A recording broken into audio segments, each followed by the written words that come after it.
பிஸ்மில்லாஹிர்ரஹ்மானிர்ரஹீம். அனைத்து புகழும் அகிலங்கள் அனைத்தையும் படைத்து பரிபாலித்து காத்து வரும் எல்லாம் வல்ல அல்லாஹ் ஒருவருக்கே.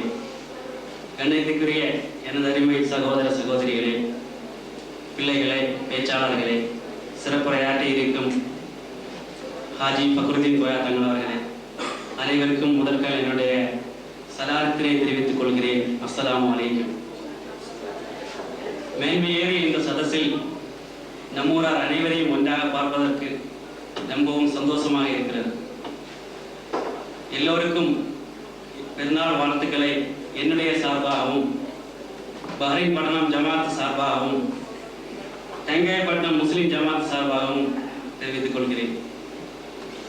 இது போன்ற சிறப்புமிக்க ஈது நிகழ்ச்சிகள் நமது ஜமாத்தின் சார்பில் நடத்தப்படுவது இது முதல் தடவை அல்ல என்றாலும் இன்றைய நிகழ்ச்சி முன்பே விடவும் மிகவும் முக்கியத்துவம் வாய்ந்ததாக இருக்கிறது.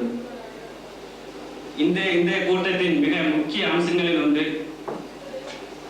ஈது வாழ்த்துக்களை நேரில் சொல்லவும், நமது ஸ்கூலுக்கு நிலம் வாங்கி கொடுத்து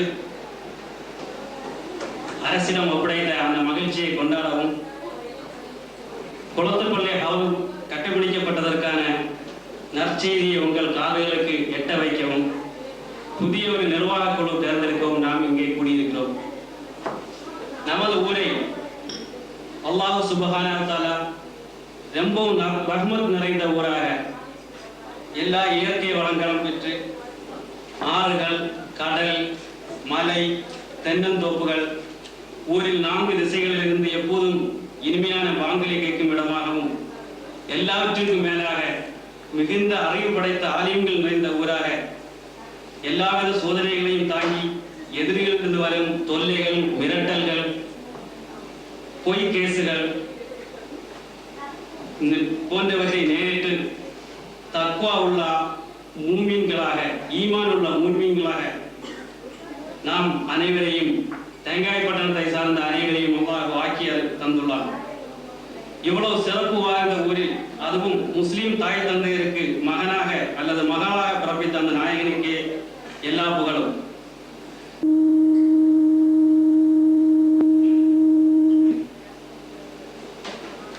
நாம் இவ்வுலகில் மறக்க முடியாதவை, மறக்கக்கூடாதவை 2 விஷயம். ஒன்று, நம்மை பெற்று வளர்த்து ஆளாக்கிய பெற்றோர்கள். 2, இவ்வுலக வாழ்வை வாழ ஆனா அவன் சொல்லி தந்த கல்விக்கூடம். நம் பெற்றோர்களுக்கு நாம் வளர்ந்து நல்ல வேலை வாய்ப்பு கிடைத்தவுடன் அவர்களுடைய தேவைகளை பூர்த்தி செய்து நன்றி கடன் அடைக்கிறோம். ஆனால் கல்வியில் தந்த ஸ்கூலுக்கு நன்றி கடன் அடைக்க யாருக்கும் பாக்கியம் கிடப்பதில்லை. ஆனால் நமக்கு அந்த பாக்கியம் கிடைத்துள்ளது. நாம் அனைவரும் ஒரு பேச்சுக்கு மறு கேள்வி இல்லாமல் நாம் தகுதிக்கேற்ப நன்கொடைகள் வாரி வழங்கி நாம் படித்த ஸ்கூல் வளர்ச்சிக்கு நிலம் வாங்கி கொடுத்து உதவி செய்துள்ளோம். இந்த சிறப்புமிக்க இந்த சதஸில் உங்கள் அனைவருக்கும் என்னுடைய சார்பிலும், பிடிஎம்ஜே சார்பிலும், பேரண்ட் டீச்சர்ஸ் அசோசியேஷன் சார்பிலும், பட்டணம் ஜமாத் சார்பிலும் நன்றியை தெரிவித்துக் கொள்கிறேன். நீங்கள் அளித்த நன்கொடையில் 20 சென்ட் நிலம் பேரண்ட் டீச்சர்ஸ் அசோசியேஷன் பேரில் பஹ்ரைன் நாட்டில் வேலை செய்து வரும் பட்டணம் ஜமாத் அங்கத்தினர்களின் நன்கொடையின் மூலம் வாங்கி கொடுத்ததாக முதலில் பிரமாணம் செய்யப்பட்டு, பின்னர் பிடிஏ தமிழ்நாடு கவர்னர் வாயிலாக தமிழ்நாடு அரசுக்கு எழுதி கொடுத்ததாக 2வது பிரமாணம் செய்யப்பட்டு அரசிடம் ஒப்படைக்கப்பட்டுள்ளது. இந்த பிரமாணங்கள் நகல்கள் நம்மளிடம் உள்ளன. தேவைப்படுவோர் வாங்கி பார்த்துக் கொள்ளலாம். தற்போது அரசு நாம் வாங்கி கொடுத்த இடத்தில் 2 மாடி கட்டிடம் கட்டவும், லேப் மற்றும் காம்பவுண்ட் சுவர் கட்டுவதற்கும் 37 லட்சம் ரூபாய் அனுமதி அளித்துள்ளது. கூடிய சீக்கிரம் இந்த வேலையை தொடங்க இருக்கிறது. 2வதாக, நமது கவர்மெண்ட் ஹாஸ்பிட்டலை டெவலப் செய்வதற்கு 30 படுக்கை வசதி, ஸ்கேன், எக்ஸ்ரே மற்றும் lab, night duty doctors accommodation போன்றவை கட்டுவதற்கு 45 லட்சம் ரூபாய் அரசு அனுமதி அளித்துள்ளது. தற்போது இருக்கிற ஆஸ்பத்திரியில் அதற்கென இடவசதி போதாததால் 25 சென்ட் நிலம் வாங்கி கொடுக்கும்படி அரசு அதிகாரிகள் நம்மளை கேட்டுக்கொண்டுள்ளனர். இந்த விவரம் நமது பஹ்ரைன் ஜமாத்திற்கும் அதுபோல துபாய் ஜமாத்திற்கும் முறையாக அறிவிக்கப்பட்டது. துபாய் ஜமாத்தின் செயற்குழு கூட்டம் அவசரமாக கூடி பஹ்ரைன் ஜமாத் உறுப்பினர்கள் ஸ்கூல் ஸ்கூலுக்கு நிலம் வாங்கி கொடுத்திருப்பதால் ஹாஸ்பிட்டல் வளர்ச்சிக்கு நாங்கள் நிலம் வாங்கி தருகிறோம் என்று கூறி அதற்கென 3 லட்சம் ரூபாய் அவருடைய வைப்பு நிதியிலிருந்து அனுப்ப தீர்மானித்துள்ளனர். அல்ஹம்துலில்லாஹ். தற்போது ஊர் ஜமாத் கடப்புறம் பேப்பர் மீட்டின் பிறகு 35 சென்ட் தரம் பேசி முடிவு செய்துள்ளனர். 2 அரசு டாக்டர்கள் வந்து இடத்தை பார்த்துவிட்டு அதை அப்ரூவ் செய்திருக்கிறார்கள். இனியும் ஒரு ஹெல்த் இன்ஸ்பெக்டர் வந்து பார்த்து அவர் ஓகே சொன்னவுடன் அதற்கான வேலைகள் தொடங்கி இருக்கின்றது. நமது பஹ்ரைன் ஜமாத் ஒரு நல்ல பொது காரியத்துக்கு தொடங்கிட்டோம்.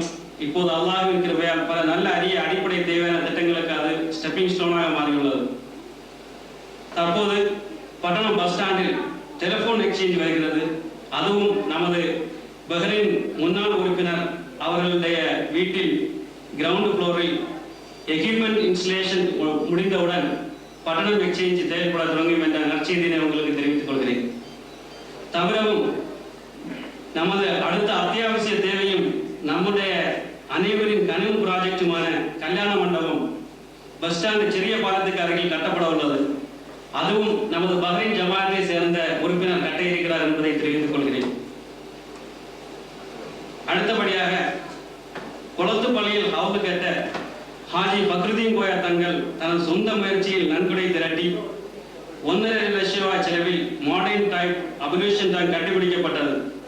அதை பஹ்ரைன் துணைத் தலைவர் நசீர் அலிம்சா மற்றும் யூனிஸ் ஹாஜர் முன்னிலையில் திறந்து வைக்கப்பட்டது. கடந்த மே மாதம் இது திறந்து வைக்கப்பட்டது. அதனுடைய போட்டோ நம்மிடம் உள்ளது. தேவைப்படுபவர்கள் வாங்கி பார்க்கலாம். இதற்கென முன்கை எடுத்து இந்த அபிலேஷன் டேங்க் கட்டிமுடிக்க பெருமுயற்சி செய்த ஹாஜி பக்ருதீன் கோயா தங்கள் அவர்களுக்கும் அதற்கு ஒத்துழைத்த யூனிஸ் ஹாஜி அவர்களுக்கும் மற்றும் நன்கொடைகள் வாரி வழங்கிய இம்மண்ணின் மைந்தர்கள் பஹ்ரைனிகளுக்கும் பிடிஎம்ஜி உறுப்பினர் ஒவ்வொருவர்கள் சார்பிலும் பட்டண ஜமாத் சார்பிலும் பட்டண மக்கள் ஒவ்வொருவர் சார்பிலும் நன்றியை தெரிவித்துக் கொள்கிறேன். ஜஸக்கல்லாஹு ஹைரா. இதுபோன்ற உயரிய நற்பணிகளுக்கு மீண்டும் தங்கள் முயற்சி செய்ய வேண்டும். அதற்கு தேவையான எல்லாவித ஒத்துழைப்பும் பிடிஎம்ஜி மெம்பர்கள் தருவோம் என உறுதி கூறுகிறோம்.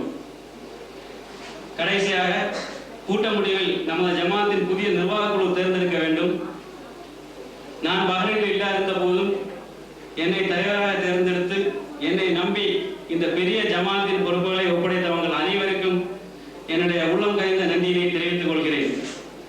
இனி தேர்ந்தெடுக்கும் புதிய கமிட்டி இதைவிடவும் சிறப்பாக செயல்பட என்னுடைய வாழ்த்துக்களை கூறியவனாக ஒரு சிறிய வேண்டுகோள் உங்கள் முன்னிலையில் வைத்து என் உரையை முடிக்கிறேன். மீண்டும் இதே நிர்வாகத்தை தேர்ந்தெடுக்காமல் நமது ஜமாத் அங்கத்தினர்கள் ஒவ்வொருவரும் நிர்வாக பொறுப்பில் வர வேண்டும் என்பதை மனதில் கொண்டு புது ஒரு கமிட்டியை செலக்ட் செய்ய உங்களை அன்புடன் கேட்டுக்கொள்கிறேன். இனி வரும் கமிட்டிக்கு எங்களுடைய எல்லாவித ஒத்துழைப்பும் எப்போதும் உண்டு என கூறி என் உரையை முடித்துக் கொள்கிறேன். வாழ் தவானா அல்ஹம்துலில்லாஹி ரப்பில் ஆலமீன். அடுத்தபடியாக நாம் எந்த ஒரு காரியம் நமக்கு சம்பவித்தாலும் அது நம்மளுடைய தலைவிதி என்று நாம் சொல்லிக் கொள்வதுண்டு. அதை இஸ்லாம் எவ்வாறு வரையறுக்கிறது என்பதை அன்புடன் மேடைக்கு அழைக்கிறேன்.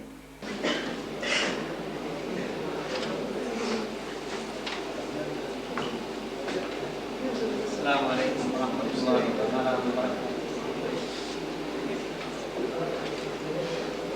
அல்ஹம்துலில்லாஹி ரப்பில் ஆலமீன்.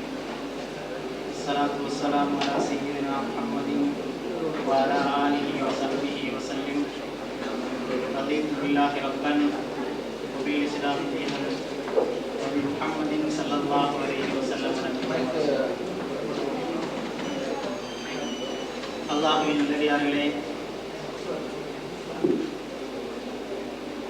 அன்புமிக்க இஸ்லாமிய சகோதரர்களே, உங்கள் அனைவருக்கும் என்னுடைய பெருநாள் வாழ்த்துக்களை முதலில் கூறியவனாக இன்று உங்களோடு அமர்ந்து சில நல்ல செய்திகளை கேட்பதற்கும் பேசுவதற்கும் உங்களோடு பரிமாறிக்கொள்வதற்கும் இந்த வாய்ப்பை அளித்த இறைவனுக்கு நன்றி கூறுகின்றேன். அல்ஹம்துலில்லாஹ். தலைவர் அவர்கள் சொன்னதை போன்று தலைவிதி, நாம் எந்த ஒரு காரியத்தை எடுத்துக்கொண்டாலும் நம்முடைய வாழ்க்கையில் எத்தனையோ பிரச்சனைகள் சம்பவங்கள் ஏற்பட்டாலும் குறிப்பாக நாம் விரும்பத்தகாத செயல்கள் நடந்துவிட்டால் எல்லாம் அவன் தலைவிதி.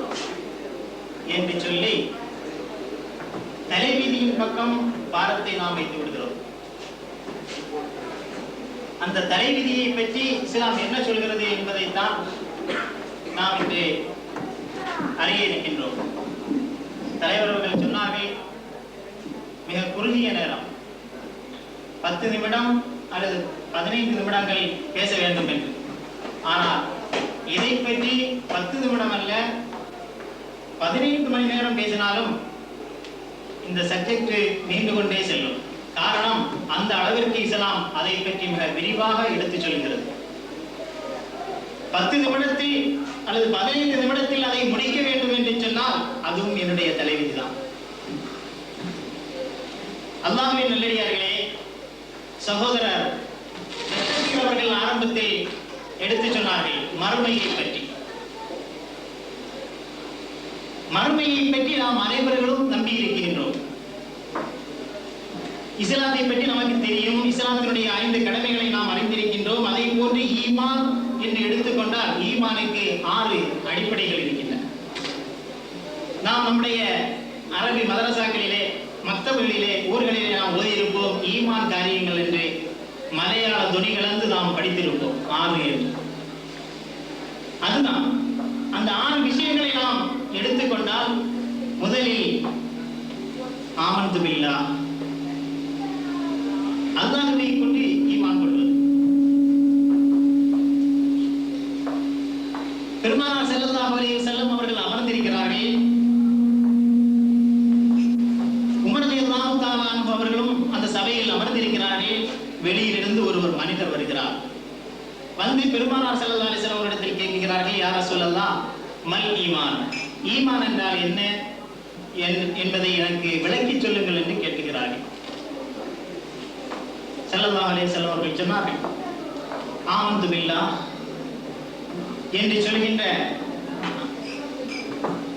வசனத்தை அடிப்படையாக வைத்து பெருமானார் ஸல்லல்லாஹு அலைஹி வஸல்லம் அவர்கள் சொன்னார்கள், முதலில் அல்லாஹ்வை ஈமான் கொள்வது, அடுத்து இரண்டாவதாக அவனுடைய ரசூல்மார்களை கொண்டு ஈமான் கொள்வது, மூன்றாவதாக அவனுடைய வேதங்களை கொண்டு ஈமான் கொள்வது, நான்காவதாக குத்துபிஹி வ ருசுலிஹி வல் யௌமில் ஆகிர், மறுமை நாளை பற்றி ஈமான் கொள்வது. அதைத்தான் சகோதரர் தஸ்தகீர் அவர்கள் எடுத்துச் சொன்னார்கள். அந்த மறுமை நாளை பற்றி எடுத்துச் சொல்லும் போது அதை தொடர்ந்து அல் கலா வல் கதர், முக்கியமான விஷயம், கலாவை கொண்டும் கதரை கொண்டும் ஈமான் கொள்வது. இந்த கலா கதர் தான் விதி. இதைத்தான் நாம் விதி என்று சொல்கிறோம். இந்த விதியை கொண்டு எந்த ஒரு மனிதன் ஈமான் கொள்ளவில்லையோ அவன் இஸ்லாத்தினுடைய எல்லையை விட்டு வெளியேறி விடுகிறான். ஒரு மனிதன் மோமினாக இருக்க வேண்டும் என்று சொன்னால் அந்த ஈமானுடைய 5வது விஷயமாக ஸல்லல்லாஹு அலைஹி வஸல்லம் அவர்கள் கலாவையும் கதிரையும் எடுத்துச் சொன்னார்கள். அதுதான் தலைவிதி. கலா என்றால் என்ன, கதிர் என்றால் என்ன? அல்லாஹ் தஆலா நம் அனைவர்களையும் படைப்பதற்கு முன்னரே அனைத்து விஷயங்களை பற்றியும், நம்மை பற்றி, இந்த உலகத்தை பற்றி, இந்த உலகத்தில் என்னென்ன இனிமேல் நடக்கப் போகிறது என்பதை பற்றி எல்லாம் மிக துல்லியமாக கணக்கிட்டு வைத்திருக்கிறாரே, அதுதான் கலா. கதிர் என்று சொன்னால் என்ன? நேரத்திற்கு தக்கவாறு சமயங்கள் வருகின்ற போது, நேரங்கள் வருகின்ற போது அல்லாஹ் தஆலா அந்த செயல்களை நடத்தி காட்டுகிறான் அல்லவா, அதுதான் கதிர். அந்த நேரம் வரும்போது அந்தந்த செயல்கள் நடைபெறுகிறது. நாம் சொல்வதுண்டு, நேரம் வரும்போது எல்லாம் நடக்கும் என்று. அந்த நேரம் வரும்போது அந்தந்த காரியங்கள் நடைபெறுகின்றன அல்லவா, அதுதான் கதிர். இந்த கலாவையும் கதிரையும் அடிப்படையாக வைத்துத்தான் விதி என்று நாம் சொல்கிறோம். இதுதான் விதி. இந்த விதியை நாம் ஈமான் கொள்ளாமல் இருந்தால், நாம் நிராகரித்து விட்டால், புறக்கணித்து விட்டால் நாம் மோமின்களாக இருக்க முடியாத சகோதரர்களே. நாம் மோமின்களாக இருக்க வேண்டும் என்று சொன்னால் விதியை பற்றி நல்ல முறையில் நாம் அறிந்திருக்க வேண்டும். விதி என்றால் என்ன? விதியை மாற்ற முடியுமா, முடியாதா? அல்லாஹ் தஆலா விதித்து விட்டார் என்று சொன்னால் நிச்சயமாக அந்த காரியங்கள் நடந்தேற வேண்டும். அதை மாற்ற முடியுமா, முடியாதா என்பதுதான் பிரச்சனை. எல்லாம் தலைவிதியின் மீது நாம் பாரத்தை வைத்து விட்டால், பெருமானார் ஸல்லல்லாஹு அலைஹி வஸல்லம் அவர்கள் சொன்னார்கள், விதியை மாற்றுவதற்கு சில அடிப்படை விஷயங்களை நமக்கு சொல்லி தந்தார்கள். விதியை கூட மனிதர்களே உங்களால் மாற்றி அமைக்க வைக்க முடியும். அல்லாஹ் தஆலா விதித்து விட்டான், விதி எழுதி விட்டான் என்று சொன்னாலும் விதியையும் மாற்றுகின்ற சக்தியை அல்லாஹ் தஆலா உங்களுடைய கையில் தந்திருக்கின்றான் என்று. அது என்ன என்பதை பற்றி அதையும் சகோதரர் திசக்கீர் அவர்கள் எடுத்துச் சொன்னார்கள். அதை பின்னர் நான் குறிப்பிடுகிறேன். விதியை மூன்று கட்டங்களாக, 3 பங்குகளாக இஸ்லாம் நமக்கு பிரித்து காட்டுகிறது. என்ன விதி என்று சொன்னால், முதல் விதி யஸ்தௌஜிபு ஸப்ர. அல்லாஹ் தஆலா சில விதிகளை வைத்திருக்கிறான். அந்த நிகழ்ச்சிகள் உண்டாகும் போது யஸ்தௌஜிபு ஸப்ர, சபர் நிச்சயமாக நாம் செய்தாக வேண்டும், பொறுமை எடுத்துக் கொள்ள வேண்டும். அந்த விதியை மாற்ற முடியாது. இரண்டாவதாக கதாஉன் யஸ்தௌஜிபுல் முஆலஜ, அதை சில மாற்று ஏற்பாடுகள் செய்து அந்த விதியை நாம் மாற்ற முடியும் என்று இஸ்லாம் நமக்கு சொல்லித் தருகிறது. மூன்றாவதாக கதாஉன் அந்த ஹுர்ருன் பி, அல்லாஹ் தஆலா சில விதிகள் வைத்திருக்கிறான். அந்த விஷயத்தில் நமக்கு சுதந்திரம் தந்திருக்கிறான். நாம் விரும்பினால் செய்யலாம், நாம் விரும்பாவிட்டால் விட்டு விடலாம். அது என்ன என்பதை பற்றி நான் விளக்குகிறேன். முதலாவது குறிப்பிட்டேன், யஸ்தௌஜிபு ஸப்ர. முதல் விதி என்ன என்று சொன்னால், அந்த விதி உண்டாகும், ஆனால் நாம் பொறுமையாக இருந்து கொள்ள வேண்டும். என்ன? நாம் யாருக்கு பிறக்க வேண்டும், இதை அல்லாஹ் தஆலா தீர்மானித்திருக்கிறான். இதை மாற்றுகின்ற இதை நம்ம அல்லாஹ் தஆலா நம்முடைய கையில தரையில். யாருக்கு பிறக்க வேண்டும், எங்கே பிறக்க வேண்டும், எந்த முறையில் எந்த அமைப்பில் நாம் பிறக்க வேண்டும் என்பதை பற்றி எல்லாம் அல்லாஹ் தஆலா விதி அளித்து வைத்திருக்கிறான். இந்த விதியை எந்த மனிதனாலும் மாற்ற முடியாது. இதை போன்றுதான் ஒரு வசதி படைத்தவனுக்கு பிறக்க வேண்டுமா, ஏழைக்கு பிறக்க வேண்டுமா, மரணங்கள் எந்த முறையில் சம்பவிக்கும், எந்த இடத்தில் ஒரு மனிதன் மரணிப்பான் என்பது எழுதப்பட்டிருக்கிறது சகோதரர்களே.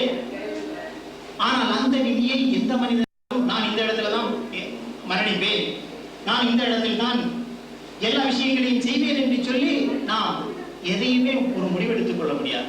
அந்தந்த காரியங்கள் நடக்கும் போது மரணம் ஏற்படுகிறது. எத்தனை பேர்கள் விபத்தில் இறக்குகிறார்கள், நான் அந்த முறையில் இறக்க மாட்டேன் என்று சொன்னால் விதி ஏற்பட்டு விட்டால் நாம் பொறுமையாக இருந்து கொள்ள வேண்டும். அதை மாற்றி நான் இந்த முறையில் தான் இறப்பேன் என்று யாருக்கும் சொல்ல முடியாது சகோதரர்களே. அடுத்து சில விதிகளை அல்லாஹ் தஆலா வைத்திருக்கிறான். யஸ்தௌஜிப், அதாவது அல் முஆலஜ, சில மாற்று ஏற்பாடுகளை நாம் செய்தால் அந்த விதிகளை நாம் மாற்ற முடியும். என்ன? நமக்கு பசிக்கிறது, பசித்தால் நாம் சாப்பிட வேண்டும், சாப்பிட்டால் அந்த விதியை, அந்த பசி என்று சொல்கின்ற அந்த விதியை நாம் மாற்ற முடியும். நோய் வருகிறது, நோய் வாய்ப்படுகிறோம், இந்த நோய்க்கு அல்லாஹ் தஆலா சில மாற்று ஏற்பாடுகளை வைத்திருக்கிறார். அதற்காக மருத்துவத்தை நாம் மேற்கொண்டால் அந்த நோய் என்று சொல்கின்ற அந்த விதியை நாம் மாற்றி அமைக்க முடியும். இது சில மாற்று ஏற்பாடுகளின் மூலமாக மாற்றி அமைக்க முடியும். மூன்றாவதாக ஒரு விதியை அல்லாஹ் தஆலா வைத்திருக்கிறார். அந்த விதியினுடைய விஷயத்தில் நமக்கு அல்லாஹ் தஆலா இஷ்டம் தந்திருக்கிறான், சுதந்திரமாக விட்டிருக்கிறான். தொழுகை சொல்லிட்டான் அல்லாஹ் தஆலா, எந்த முறையில் தொழ வேண்டும், தொழுதால் என்ன கிடைக்கும், தொழாவிட்டால் அதனால் என்னென்ன பாதிப்புகள் உண்டாகும் என்பது மார்க்கத்தின் மூலமாக நமக்கு விளக்கப்பட்டிருக்கிறது. கண்டிப்பாக ஒவ்வொருவர்களும் தொழுதாக வேண்டும். ஆனால் கண்டிப்பாக தொழ வேண்டும் என்று அந்த மனிதனை பிடித்து நிர்பந்திக்க முடியாது சகோதரர்களே. வேண்டுமானால் தொழு, உனக்கு விருப்பம் இல்லாவிட்டால் விட்டுவிடு, அதனுடைய பாதிப்புகளை மறுமையில் நீ உணர்ந்து கொள்வாய். அல்லாஹ்வுடைய இஹ்சாம்களும் அஸாபுகளும் தண்டனைகளும் ஹிசாபுகளும் எல்லாம் இந்த வட்டத்துக்குள்ளால் தான் வருகிறது, இந்த மூன்றாவது விதியின் அடிப்படையில். இப்பொழுது நாம் பார்க்கிறோம், பலம் தஜிதலி சுன்னத்தில்லாஹி தஆலா, அல்லாஹ் தஆலா சில வழிமுறைகளை சில விதிகளுக்கு வைத்திருக்கிறான். ஆனால் அந்த வழிமுறைகளை யாராலும் மாற்றி அமைக்க முடியாது. சில விதிகளை மாற்றி அமைக்க முடியும். பெருமானார் ஸல்லல்லாஹு அலைஹி வஸல்லம் அவர்கள் சொன்னார்கள், ஒரு மனிதனுக்கு இவ்வளவு வருடம் தான் வாழ்வான் என்று விதி எழுதப்பட்டிருக்கும், 60 வருடங்கள் வாழ்வான் என்று விதி எழுதப்பட்டிருக்கிறது என்று சொன்னால், அந்த 60 வருடத்தை விட ஒரு மனிதனால் அதிகப்படுத்தி வாழவும் முடியும்.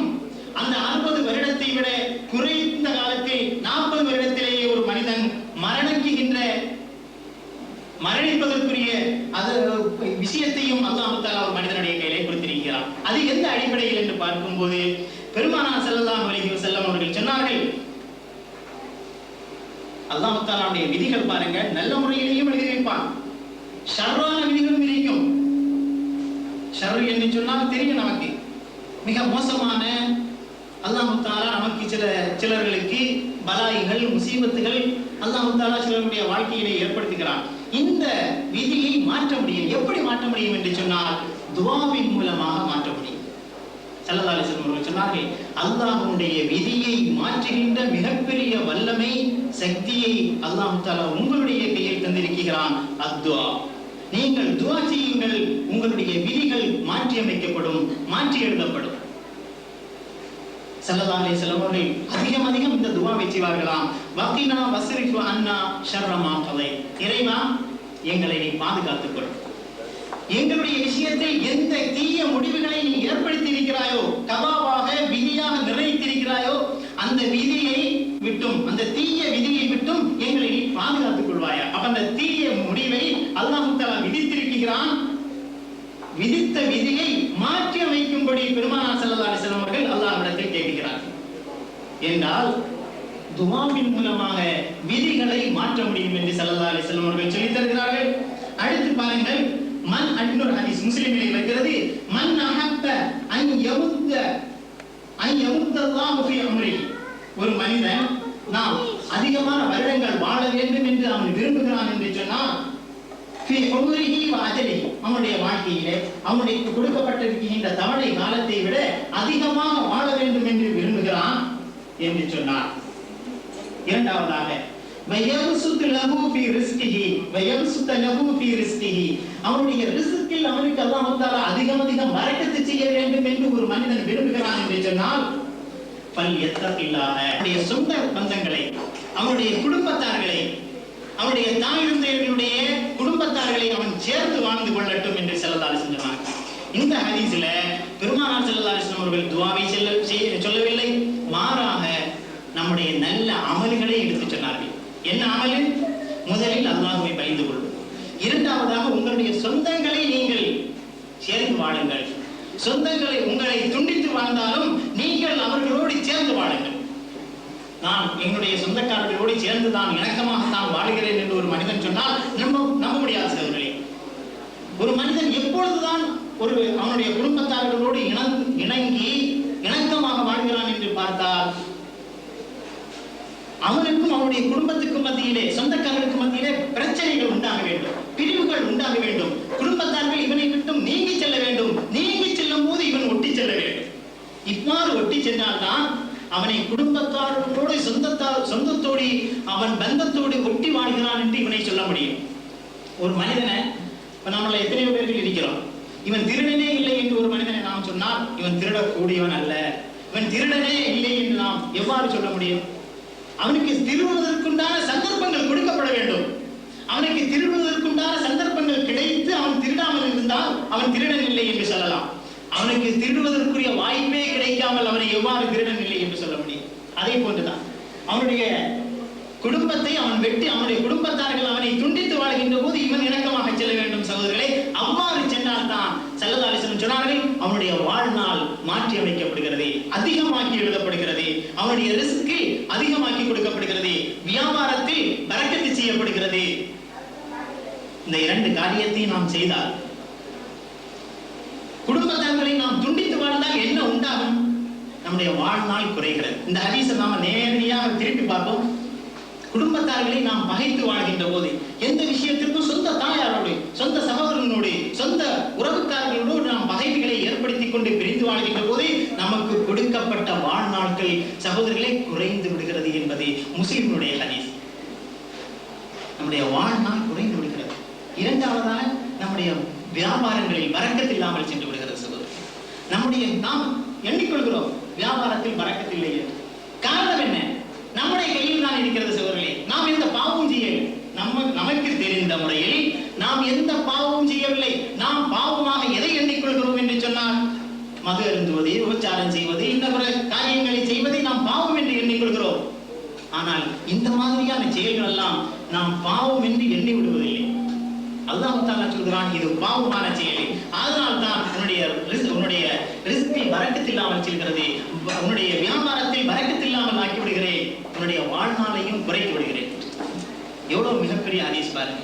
விதியை மாற்றி அமைக்கின்ற பொறுப்பை, அந்த வல்லமையை, அந்த பவரை அல்லாஹ் தஆலா நம்முடைய கையிலே தந்திருக்கிறார்.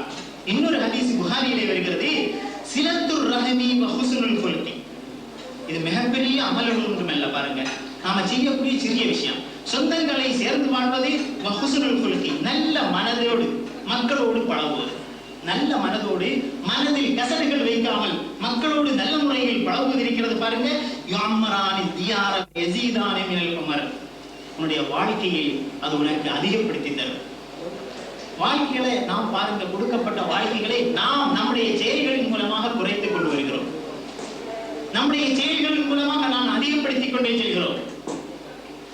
ஸல்லல்லாஹு அலைஹி வஸல்லம் அவர்கள் சொன்னார்கள், இன்ன துஆ யத்ஃபஉல் பலா வ யருத்துல் கலா. துஆ இருக்கிறதே சாதாரண விஷயம் அல்ல. ஸல்லல்லாஹு அலைஹி சொன்னாங்க, அந்த துஆவின் மூலமாக, அல்லாஹ்விடத்தில் கேட்கின்ற துஆவின் மூலமாக யத்ஃபஉல் பலா, அல்லாஹ் தஆலா உனக்கு வர இருக்கின்ற முசீபத்துகளை தட்டி விடுகிறான். உனக்கு வர இருக்கின்ற முசீபத்துகள் என்று சொன்னால், உன்னை படைக்கின்ற நேரத்தில், உன்னை படைப்பதற்கு முன்னரே அல்லாஹ் தஆலா உன்னுடைய விஷயத்தில் விதி எழுதி வைத்திருக்கிறான். உனக்கு பலாய்கள் முசீபத்துகள்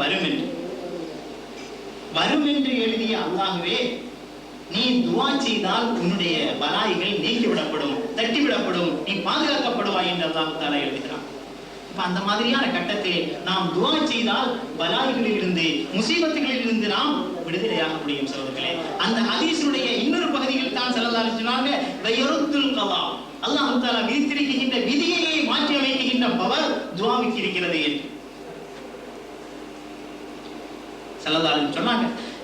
மா யஸீது ஃபில் உம்ரி இல்லல் பிர், நீங்கள் எந்தெந்த நல்ல காரியங்கள் செய்தாலும் அந்தந்த நல்ல காரியங்கள் எல்லாம் உங்களுடைய வாழ்நாளையே அதிகப்படுத்திக் கொண்டே செல்லும். ஒரு நல்ல காரியம் செய்தால் உங்களுடைய வாழ்க்கையில் ஒரு நாள், 2 நாட்கள், 1 மாதம், 1 வருடம் என்று அல்லாஹ் தஆலா அதை அதிகப்படுத்திக் கொண்டே செய்கிறான். வலா யருத்துல் கதர இல்ல துஆ, அல்லாஹ் தஆலா உங்களுடைய விஷயத்தில் விதி எழுதி வைத்திருக்கிறானே, அந்த கலாவை மாற்றி அமைக்கின்ற பவரை அல்லாஹ் தஆலா துஆவை கொடுத்திருக்கிறார். இன்னொரு ஹதீஸ், அந்த ஹதீஸுடைய 2வது பகுதியை ஸல்லல்லாஹு அலைஹி வஸல்லம் அவர்கள் இன்னும் சில தெளிவுகளோடு சொன்னார்கள். வ இன்னல் அப்த ல யுஹ்ரமு ரிஸ்கு பித்ன்வி யுஸீபு, ஒரு மனிதன் அவனுடைய வாழ்க்கையில வாய்ப்புகள், வசதிகள் இல்லாம, அவனுடைய ரிஸ்கில் பரக்கத் இல்லாமல் அவனுடைய வாழ்க்கையை கவலை தோய்ந்ததாக, கஷ்டத்துக்குரியதாக ஆக்குகிறான். காரணம் என்ன? நீங்கள் செய்கின்ற பாவத்தின் காரணமாக. நாம் பாவம் என்று தெரியாமலேயே செய்து கொண்டிருப்போம் சகோதரர்களே. நமக்கு கிடைக்க வேண்டிய ரிஸ்க்கு தடை விட்டுக் கொண்டிருக்கிறோம். நமக்கு பாவம் என்று தெரியாமலேயே செய்து கொண்டிருப்போம். நமக்கு கிடைக்க வேண்டிய, நமக்கு எழுதப்பட்ட வாழ்நாள் குறைந்து கொண்டே செல்கிறது. அல்லாஹ் தஆலா சொல்கிறான், அம்மன் யுஜீபுல் முன்தர்ர இதா தஆஹு வ யக்ஷிஃபுஸ் ஸூஅ, உங்களுக்கு கஷ்டங்கள் வருகின்ற போது, உங்களுக்கு சிரமங்கள் வருகின்ற போது அல்லாஹ் தஆலா சொல்கிறான், அவனே அழைத்தான். உங்களுக்கு வர இருக்கின்ற, அல்லாஹ்வை அழைத்து கேட்டால் வர இருக்கின்ற தீங்குகள் உங்களை விட்டும் தட்டிவிடப்படுகிறது. பாருங்கள், அல்லாஹ் தஆலா வேறு எந்த ஆயுதத்தையும் நமக்கு கொடுக்கல. கஷ்டமான, சிரமமான விஷயங்களை நமக்கு மார்க்கம் சொல்லித் தரவில்லை. மிகவும் இலகுவான விஷயத்தை அல்லாஹ் தஆலா அவனுடைய ரசூலின் மூலமாக நமக்கு சொல்லி காட்டுகிறான். நீங்கள் துஆ செய்யுங்கள். துஆ செய்தால் நான் எழுதிய விதியே அது மாற்றி அமைக்கும், உங்களுடைய தலை விதியையே அது மாற்றி அமைக்கும் என்பதாக ஒரு குகைத்தோழர்களுடைய சம்பவங்களை நாம் கேள்விப்பட்டிருப்போம். 3 பேர்கள், புகாரியிலே இந்த ஹதீஸ் வருகிறது, 3 நண்பர்கள் நடந்து சென்று கொண்டிருந்தார்கள். ஸல்லல்லாஹு அலைஹி வஸல்லம் அவர்கள் சொல்கிறார்கள், புகாரியிலே இந்த ஹதீஸ் பதிவு செய்யப்பட்டிருக்கிறது. அவர்கள் நடந்து சென்று கொண்டிருக்கும் போது இரவு நேரமாகிவிட்டது. அந்த இரவு நேரத்தில் திடீரென்று மழையும் பெய்கிறது. ஒதுங்கிக் கொள்ள வேண்டும். மழை வேறு, இரவு நேரமாக இருக்கிறது. எங்கு ஒதுங்குவது? பாலைவனமான நிலம்.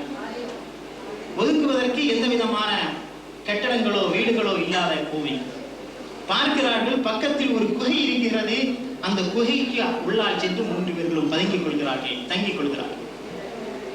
காற்று வேகமாக அடிக்கிறது. இதன் காரணமாக அந்த மலைக்கு மேலால் இருந்து ஒரு மிகப்பெரிய ஒரு பாறாங்கல் உருண்டு வந்து அவர்கள் இருக்கின்ற அந்த குகையினுடைய வாசலை அடைத்து விடுகிறது. பார்க்கிறார்கள் 3 பேர்கள், என்ன செய்வது? வெளியேற முடியாத நிலை. 3 பேர்களுமாக தங்களால் முடிந்த அளவிற்கு பலம் கொண்ட மட்டும் அந்த கல்லை நீக்கி பார்க்கிறார்கள். அசைவதாக இல்லை. சற்று நேரம் சிந்திக்கிறார்கள். சிந்தித்து பார்த்ததற்கு பிறகு ஒருவருக்கு ஏதோ எண்ணம் தோன்றுகிறது, அல்லாஹ்விடத்தில் துஆ செய்கிறார். அவருடைய துஆ 2 விஷயங்களை அடிப்படையாக வைத்தது. என்ன செய்கிறார்? அல்லாஹ்விடத்தில் துஆ செய்கிறார். அவருக்கு திடீரென்று நினைவுக்கு வருகிறது, அல்லாஹ்விடத்தில் நாம் கேட்டால் இந்த சிரமம் நம்மை விட்டு நீக்கப்படும் என்பதாக. இப்ப அவர்களுடைய வாழ்க்கையிலே விதி எழுதப்பட்டிருக்கிறது, இந்த 3 பேர்களும் குகைக்குள்ளால் செல்வார்கள், பாறாங்கல் வந்து அதை அடைத்துக் கொள்ளும் என்று விதி எழுதப்பட்டிருக்கிறது. அந்த விதியோடு அல்லாஹ் தஆலா இன்னொன்றையும் இணைத்து வைத்திருக்கிறார். இவர்கள் அந்த நேரத்தில் துஆ செய்தால் அந்த விதி சற்று விலக்கப்படும், தளர்த்தப்படும் என்று விதியில் அல்லாஹ் தஆலா விதி எழுதி வைத்திருக்கிறார். இப்பொழுது இவர் நினைக்கிறார், அல்லாஹ்விடத்தில் வேண்டுகிறார், பிரார்த்திக்கிறார். ஒருவர், இறைவா, நான் என்னுடைய தாய் தந்தையர்களுக்காக வேண்டி அதிகமாக உழைக்கக்கூடியவனாக இருந்தேன், மிகவும் கண்ணியமான முறையில் அவர்களை நடத்தக்கூடியவனாக இருந்தேன், குறிப்பாக என்னுடைய தாயாருக்காக வேண்டி. நான் ஆடு மேய்க்கக்கூடியவனாக இருந்தேன். ஆடு மேய்த்து விட்டு திரும்புகின்ற போது இரவு நேரத்தில் என்னுடைய தாயாருக்கு என்னுடைய ஆட்டினுடைய மடுவிலிருந்து பால் கறந்து கொடுத்து, முதலில் அவர்களுக்கு கொடுத்து அவர்களுடைய பசியை நீக்கியதற்கு பிறகுதான் என்னுடைய மக்களுக்கு, குழந்தைகளுக்கு நான் பால் கொடுப்பேன். ஒரு நாள் நான் மாடு வைத்து விட்டு திரும்பி வருகின்ற போது என்னுடைய தாய் மிக அதிகமான காலதாமதம் ஆகிவிட்டது, என்னுடைய தாயார் தூங்கிவிட்டார்கள். இப்பொழுது என்ன செய்வது? பால் கறந்தாகிவிட்டது. எப்போதும் கொடுப்பதை போன்று வழக்கமாக தாயாருக்கு கொடுப்பதா, இல்ல தன்னுடைய குழந்தைகளுக்கு கொடுப்பதா? குழந்தைகள் பசியினால் அழுது கொண்டிருக்கிறார்கள். இந்த மனிதர் வளமையாக கொடுக்கின்ற தாயாருக்கு கொடுப்பதா அல்லது அழுகின்ற குழந்தைகளுக்கு கொடுப்பதா என்று யோசிக்கிறார். இந்த இடத்தில் தாயாரை முற்படுத்துகிறார். தாயாருக்கு கொடுத்ததற்கு பிறகுதான் மக்களுக்கு கொடுப்பேன் என்று அந்த மனிதர் எண்ணுகிறார். கடைசியாக தாயார் எந்த நேரத்தில் விழிப்பார்கள் என்பது தெரியாது. கறந்த பாலை அவருடைய தலைக்கு பக்கத்தில் வைத்து நின்று கொண்டிருக்கிறார். குழந்தைகள் சற்று நேரத்தில் பசியினால் அழுது கொண்டு தூங்கி விடுகிறார்கள். என்னுடைய தாயார் காலையில் கண்மொழிந்ததற்கு பிறகு அவர்களுக்கு அந்த பாலை புகட்டியதற்கு பிறகுதான் என்னுடைய குழந்தைகளுக்கு கொடுத்தேன். இறைவா, இது ஒரு நல்ல செயல். இது ஒரு நல்ல செயலாக உன்னிடத்தில் இருக்குமேயானால், உன்னுடைய திருப்திக்காக வேண்டி இந்த செயலை நான் செய்திருப்பேன் என்று சொன்னால், இறைவா, இந்த கஷ்ட நேரத்தில் நான் உன்னிடத்தில் கையேந்தி கேட்கிறேன், என்னுடைய கஷ்டத்தை நீ நீக்குவாயாக என்று அவர் பிரார்த்திக்கிறார். பிரார்த்தித்து முடிந்ததுதான் தாமதம். அல்லாஹ் தஆலா அந்த பாறாங்கல்லை சற்று விளக்குகிறார். பார்க்கிறாங்க, தாங்கள் வெளியேறுவதற்கு வழி கிடைக்கிறது. 3 பேருமாக முயற்சிக்கிறாங்க, வெளியே வர முடியல. பாருங்க, அந்த கல் லேசாகத்தான் வெளியே இருக்கிறது. ஒருவருடைய துஆ ஏற்றுக்கொள்ளப்பட்டிருக்கிறது கஷ்ட நேரத்தில். அவர் எந்த காரணத்திற்காக? அவர் செய்த நல்ல காரியத்திற்காக வேண்டி. அவருடைய விஷயத்தில் கெட்ட முடிவு எழுதப்பட்டிருக்கிறது, குகைக்குள்ளால் அவர்கள் அடைபட்டு விடுவார்கள் என்று. அந்த கெட்ட முடிவு அவருடைய துஆவின் மூலமாக சற்று தளர்த்தப்பட்டிருக்கிறது. சகோதரர்களே, அடுத்த 2வது மனிதரும் அவரும் துஆ செய்கிறார். அவர் செய்த ஒரு நல்ல ஒரு அமலை வைத்து. எந்த அமல் என்று இப்பொழுது விரிவாக சொல்வதற்கு இது மிகப்பெரிய நீண்ட ஹதீஸ். பாருங்க, சுருக்கமாக சொல்கிறேன். அந்த 2வது மனிதரும் துஆ செய்கிறார். அவருடைய நல்ல அமல்களையும் அல்லாஹ் தஆலா ஏற்றுக்கொண்டு இன்னும் சற்று அந்த கல்லை நீக்கி விடுகிறார். இப்போதும் அந்த 3 பேர்களுக்கு வெளியே வர முடியாது. 3வது மனிதர் பிரார்த்திக்கிறார். அவருடைய பிரார்த்தனைக்கு பிறகு அல்லாஹ் தஆலா அந்த கல்லை முழுமையாக நீக்கி விடுகிறார். இந்த இடத்தில் நாம் பார்க்கிறோம், அல்லாஹ் தஆலா இந்த 3 பேர்களுடைய விஷயத்திலும் ஒரு கெட்ட முடிவை வைத்திருக்கிறார். கலாவை, விதியை வைத்திருக்கிறார்.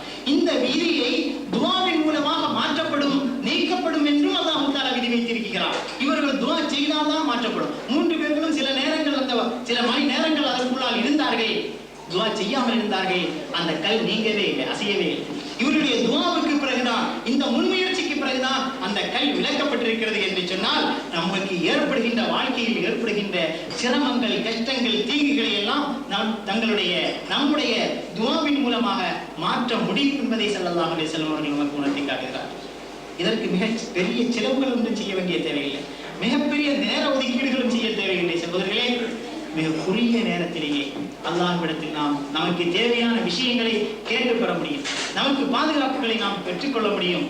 அந்த அல்லாஹ் தஆலா நம் அனைவருக்கும் அந்த மிகப்பெரிய வாய்ப்பை ஒவ்வொருவருடைய கையிலே தந்திருக்கிறான். இது யாருக்கும் சிரமமான காரியம் அல்ல. ஊமை கூட, பேச முடியாத ஊமை கூட துஆ செய்ய முடியும், அவனுடைய கஷ்டத்தை நீக்க முடியும். சகோதரர்களே, துஆ என்பது வாயிலிருந்து வரக்கூடியதல்ல, ஒவ்வொரு மனிதனுடைய கல்வியிலிருந்து வருகிறது. அல்லாஹ் தஆலா கல்வை தான் பார்க்கிறான். ஆகையினால் நம்முடைய கஷ்டங்களாக இருந்தாலும் நமக்கு வேண்டிய நல்ல செய்திகளாக இருந்தாலும் அல்லாஹ்விடத்தில் நாம் கேட்க வேண்டும், அவனிடத்தில் பிரார்த்திக்க வேண்டும்.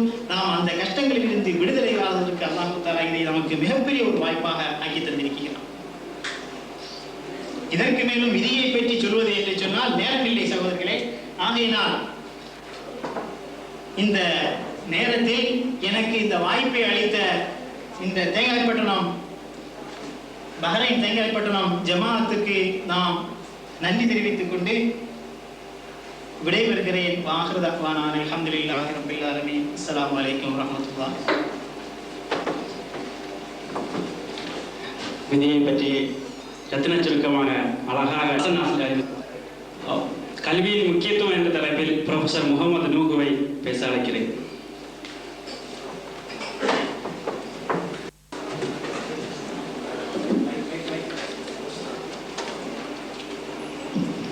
السلام عليكم ورحمة الله. الحمد لله رب العالمين. الصلاة والسلام على رسول الكريم. எவன் ஒருவன் கல்வியின் பாதையை தேடி செல்கின்றானோ அவனுக்கு அல்லாஹ் சுவனத்தின் பாதையை எளிதாக்கி இருக்கின்றான். Education is the key to success. தேங்கை ஜமாத்தை சேர்ந்த அன்புள்ள சகோதரர்களே, உங்கள் அனைவருக்கும் என்னுடைய சிறிய பெருநாள் நல்வாழ்த்துக்களை தெரிவித்துக் கொண்டு இந்த சிறிய உரை, அதாவது கல்வியின் முக்கியத்துவம் என்ற தலைப்பில் உங்கள் மத்தியில் ஒரு சில கருத்துக்களை எடுத்து வைக்கலாம் என்று இருக்கின்றேன். எனக்கு தமிழில் அதிகமாக பேசி பழக்கம் கிடையாது, அதனால என்னுடைய தமிழில் வரும் தவறுகளை நீங்கள் மன்னிக்க வேண்டும். நான் முதலில் சொன்னேன், education is the key to success. கல்வி வெற்றிக்கு அடையாளம். அதுதான், அதாவது வெற்றிக்கு கல்விதான் கீ. அது போல முதல் வசனத்தில் அது ஒரு ஹதீஸினுடைய இதை சொன்னேன், எவன் கல்வியின் பாதையை தேடி செல்கின்றானோ அவனுக்கு அல்லாஹ் சுவனத்தின் பாதையை எளிதாக்குகின்றான். இது ரெண்டும் இந்த உலகியல் அறிவானாலும் சரி, தீனை பற்றி சம்பாதிக்க வேண்டிய அறிவானாலும் சரி, கல்வி மிக மிக முக்கியம். அதற்கு நாம் எவ்வளவு முக்கியத்துவம் கொடுத்து கொண்டிருக்கின்றோம் என்பதை நாம் சிந்தித்து பார்க்க வேண்டும். கல்வி மிக மிக எளிதாக கிடைக்கக்கூடிய ஒன்றாக இருக்கின்றது. நாம் அதை எந்த விதத்தில் பயன்படுத்தி கொண்டிருக்கின்றோம் என்பதை நாம் இன்று சிந்தித்து பார்க்க வேண்டும். Humans are endowed with a sense of perception.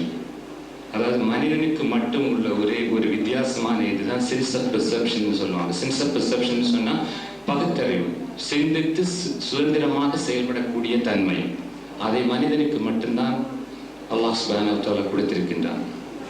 Adam நபியை படைக்கின்ற சமயத்தில் கூட, ஆதம் நபியை அறிமுகப்படுத்தும் போது கூட மலக்குகளிடத்திலே சொல்கின்றான், நான் படைக்கப் போகின்ற இந்த படைப்பு ஒரு புதிய இது, அவர்கள் சிந்தித்து சுதந்திரமாக செயல்படக்கூடிய கழிவை கொண்டவர்கள். மலக்குகளுக்கு அல்லாஹ் என்ன சொல்றானோ அதை செய்யக்கூடிய ஒரு இதுதான் உண்டு, அதை மட்டும்தான் அவங்க செய்வாங்க. அதன் புதிதாக சிந்தித்து செயல்படக்கூடிய ஒரு அந்த சென்ஸ், அந்த காமன் சென்ஸ் என்கிற இதை கொடுத்து ஒரு புதிய படைப்பை உருவாக்கி. இதுல நம்ம என்ன தெரியும்னா, மனிதனுக்கு மட்டும்தான் how we are being differentiated, அதாவது மனுஷனும் மிருகங்கள் எப்படி வேற்றுமைப்படுத்தப்பட்டிருக்கின்றது என்று சொன்னால் இந்த சென்ஸ் ஆஃப் பெர்செப்ஷன் தான். ஸோ அந்த சென்ஸ் ஆஃப் பெர்செப்ஷன்ங்கிறத நம்ம எந்த அளவுக்கு மேக்சிமம் யூட்டிலைஸ் பண்ண முடியும், மேக்சிமம் நம்ம யூஸ் பண்ண முடியுங்கிறதுக்கு கல்வி ஒரு மிகப்பெரிய ஒரு பயனுள்ள ஒரு இதாக இருக்கின்றது. நீங்கள் பல ஆண்டுகளுக்கு முன்பே சென்று கொண்டு பார்த்தால், சுமார் 1000-2000 ஆண்டுகளுக்கு முன்னே சென்று கொண்டு பார்த்தால் கல்வி பார்வனுக்கு சொந்தமாக இருந்ததில்லை. கல்வியின் பிறப்பிடம் ரெனீசன்ஸ் எஜுகேஷன் சொல்லுவாங்க, கிரீக், ரோமன், இந்த நாட்டுகள் எல்லாம் அந்த காலத்தில் 2000-3000 ஆண்டுகளுக்கு முன்னால் சரித்திரங்களை பார்த்தா ஒரு சிலர் மட்டும்தான் பெரிய பெரிய சிறந்த அறிவாளிகளாக இருந்திருக்கிறார்கள். அந்த நாட்டுடைய மக்கள் எல்லாமே கல்வியை பற்றி ஒன்றுமே, நம்ம இன்னைக்கு கூட சரித்திரத்தை எடுத்து பார்த்தோம்னு சொன்னா ஒரு சாக்ரட்டிஸ், ஒரு அரிஸ்டாட்டில், ஒரு பிளாட்டோ, இவங்க எல்லாம் அந்த ரோமன், கிரீக் பிலாசபர்ஸ் இப்படி சொல்லுவாங்க. அப்போ அந்த கல்விங்கிறது ஒரு எட்டா கனியாக இருந்தது ஒரு காலத்தில். அப்போ இப்போ அப்படி இல்லை, it has become easily reachable. இன்னைக்கு ரொம்ப ஈஸியா நமக்கு கல்விங்கிறது ஈஸியா கிடைக்கக்கூடிய ஒன்று. அதை நம்ம எந்த அளவுக்கு சம்பாதிக்க முயன்று கொண்டிருக்கிறோம் என்றுதான் இன்னைக்கு ஒரு பெரிய சூரத் சுமர்ல சாப்டர் 3 verse 9 அல்லாஹ் சுப்ஹானஹு வ தஆலா சொல்றான், கற்றவர்களும் கல்லாதவர்களும் சமமாவார்களா? நிச்சயமாக இல்லை. கற்றவர்களால் தான் சிந்தித்து செயல்பட முடியும். கல்விங்கிறது ஒரு மஸ்ட். அது இல்லாமல் இந்த உலகத்தில் நம்ம தீனில் வழி போனாலும் சரிதான், நம்முடைய இந்த உலகியல் வாழ்க்கைக்கு பௌதிக வாழ்க்கை ஆனாலும் சரிதான், கல்வி இல்லாமல் நம்மளால் ஒன்றுமே செய்ய முடியாது. நம்ம எந்த அளவுக்கு கல்வியில் பின்தங்கியுள்ளோங்கிறத நம்ம சிந்தித்து பார்க்க வேண்டும். நான் இதில் ஒரு சில ஹதீஸ்களையும் குர்ஆன் வசனங்களையும் உங்களுக்கு மேற்கோள் காட்டி கல்வியின் முக்கியத்துவத்தை, கல்வி எவ்வளவு மிக முக்கியமானது, கல்விக்கு நாம் எவ்வளவு முக்கியத்துவம் கொடுக்க வேண்டும் என்பதை உங்கள் மத்தியிலே எடுத்து சொல்கின்றேன். நாம் பதர் யுத்தத்தின் போது ரசூலை கரீம் ஸல்லல்லாஹு அலைஹி வஸல்லம் பதில் வெற்றி முடிந்து அதில் பிணை கைதிகளாக பிடித்து வந்த கைதிகளுக்கு விடுதலை அளிப்பதற்கு ஒரு கண்டிஷன் சொன்னாங்க. என்னன்னு சொன்னா, அதில் படித்தவர்கள் கற்றவர்கள் முஸ்லிம் சிறுவர்களுக்கு கல்வி அறிவு சொல்லிக் கொடுத்து விட்டு, அதாவது படிப்பு சொல்லிக் கொடுத்து விட்டு விடுதலை ஆகிவிடலாம். ஸோ கல்விக்கு எவ்வளவு இம்பார்ட்டன்ஸ் கொடுத்துருக்கு. அதான் நான் முதல்ல ஒன்று சொன்னேன், அதாவது 2000 வருடங்களுக்கு முன்பாக கல்வி யாருக்கு சொந்தம்னா ஒரு சிலருக்கு சொந்தம். ஆனா 1400 வருடங்களுக்கு பிறகு இஸ்லாம் கல்வியை எவ்வளவு, அதாவது கிளியரா நான் இந்த முன்னோட குர்ஆன் வசனத்துல சொன்ன கற்றவர்களும் கல்லாதவர்களும் சமமாவார்களா. ஸோ குர்ஆன் ரொம்ப ஸ்ட்ரெஸ் பண்ணுது. கல்விங்கிறது நிச்சயமா நீங்க கல்வி கற்றால்தான் எல்லாத்தையும் இந்த உலகத்தில் உள்ள தீனை பற்றியானாலும் உலக வாழ்க்கையை பற்றியானாலும் உங்களுக்கு கிளியரா ஆரம்பிக்க முடியும். அந்த சென்ஸ் ஆஃப் பெர்செப்ஷன் நமக்கு தான் இருக்குது. இன்னைக்கு world has become a global village. உலகம் ஒரு சிறிய கிராமமா மாறிச்சுன்னு சொல்லுவாங்க. என்னன்னு சொன்னா, அந்த கம்யூனிகேஷன் இன்னைக்கு நம்ம வாழ்ந்துட்டு இருக்கிறது the world of communication, the age of communication. So இந்த கம்யூனிகேஷன்ல நம்முடைய, அதாவது இஸ்லாமியர்களுடைய பங்கு என்ன, இஸ்லாத்துடைய பங்கு இல்லை, இஸ்லாமியர்களுடைய பங்கு என்ன, முஸ்லிம்களுடைய பங்கு என்ன, நம்முடைய கண்ட்ரிபியூஷன் என்னன்னு சொன்னா, இன்னைக்கு ரொம்ப ரொம்ப ஒரு சிறிய ஒரு அதாவது பாயிண்ட் அந்த அளவுக்கு பெர்சன்டேஜ் தான் நமக்கு இருந்துட்டு இருக்கு. ஏன் நம்ம இந்த இடத்துல பின்தங்கி இருக்கு? உள்ள மனிதர்களை உருவாக்கக்கூடியதான் எஜுகேஷனுடைய லட்சியம். அதனால கல்விங்கிறது நம்ம கல்வி கற்றா வேலை கிடைக்கும். அதனால நம்ம எதுக்கு கல்வி இருக்கணும், நமக்கு கல்வி கற்காமலே காசு உண்டாக்கி நிறைய வழி இருக்கு அப்படின்னு நினைக்க கூடாது. கல்விங்கிறது நம்மளை ஒரு பெரிய ஒரு உன்னதமான இடத்துக்கு கொண்டு செல்லுது. நல்லது தீவு, அதாவது படைப்பிலேயே நான் சொன்னேன், அருமையான படைப்பு மனிதனுடைய படைப்பு தான். நன்மை தீமைகளை பற்றி சிந்தித்து செயலாற்றி எது உண்மை எது உண்மை இல்லை, எது நல்லது எது தீயது, இப்படிப்பட்ட விஷயங்களை கல்விதான் நமக்கு கற்றுத்தரும். ஆனா நம்ம கல்விக்கு கொடுக்க வேண்டிய முக்கியத்துவம், இன்னைக்கு கல்விங்கிறது நம்மளை தீன் வழியானாலும் சரி உலக வழியானாலும் சரி ரொம்ப டீப்பா கொண்டு போறதுக்கு ஒரு இதாக அமைந்திருக்கிறது. ஸோ மேலும் கல்விங்கிறது இன்னைக்கு நம்ம சொசைட்டியில், அதாவது சமுதாயத்துல உண்மையான மனிதர்களை உருவாக்குறது. அதாவது இன்னைக்கு அதாவது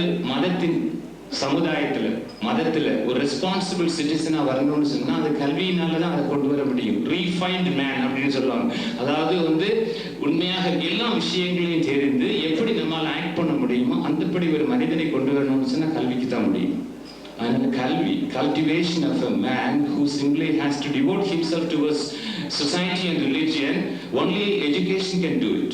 கல்வி தான் அதை செய்ய முடியும். ஸோ அதனால கல்வியை நம்ம என்னைக்குமே குறைக்கூடாது. இன்னைக்கு குர்ஆன் வசனங்களை எடுத்துக்கிட்டாலும் சரி, நபியினுடைய ஹதீஸை எடுத்துக்கிட்டாலும் சரி, எல்லா இடத்துலையும் கல்விக்கு கொடுக்கக்கூடிய இம்பார்ட்டன்ஸை நான் ஒரு சில ஹதீஸ்களை உங்கள் மத்தியில் சொல்ல விரும்புகின்றேன். ஸோ நபி நாயகம் சொன்னார்கள், எல்லா ஆண் பெண் இவர்களுக்கு எல்லாம் கல்வி கட்டாயம். கல்விங்கிறதுல there is no compromise.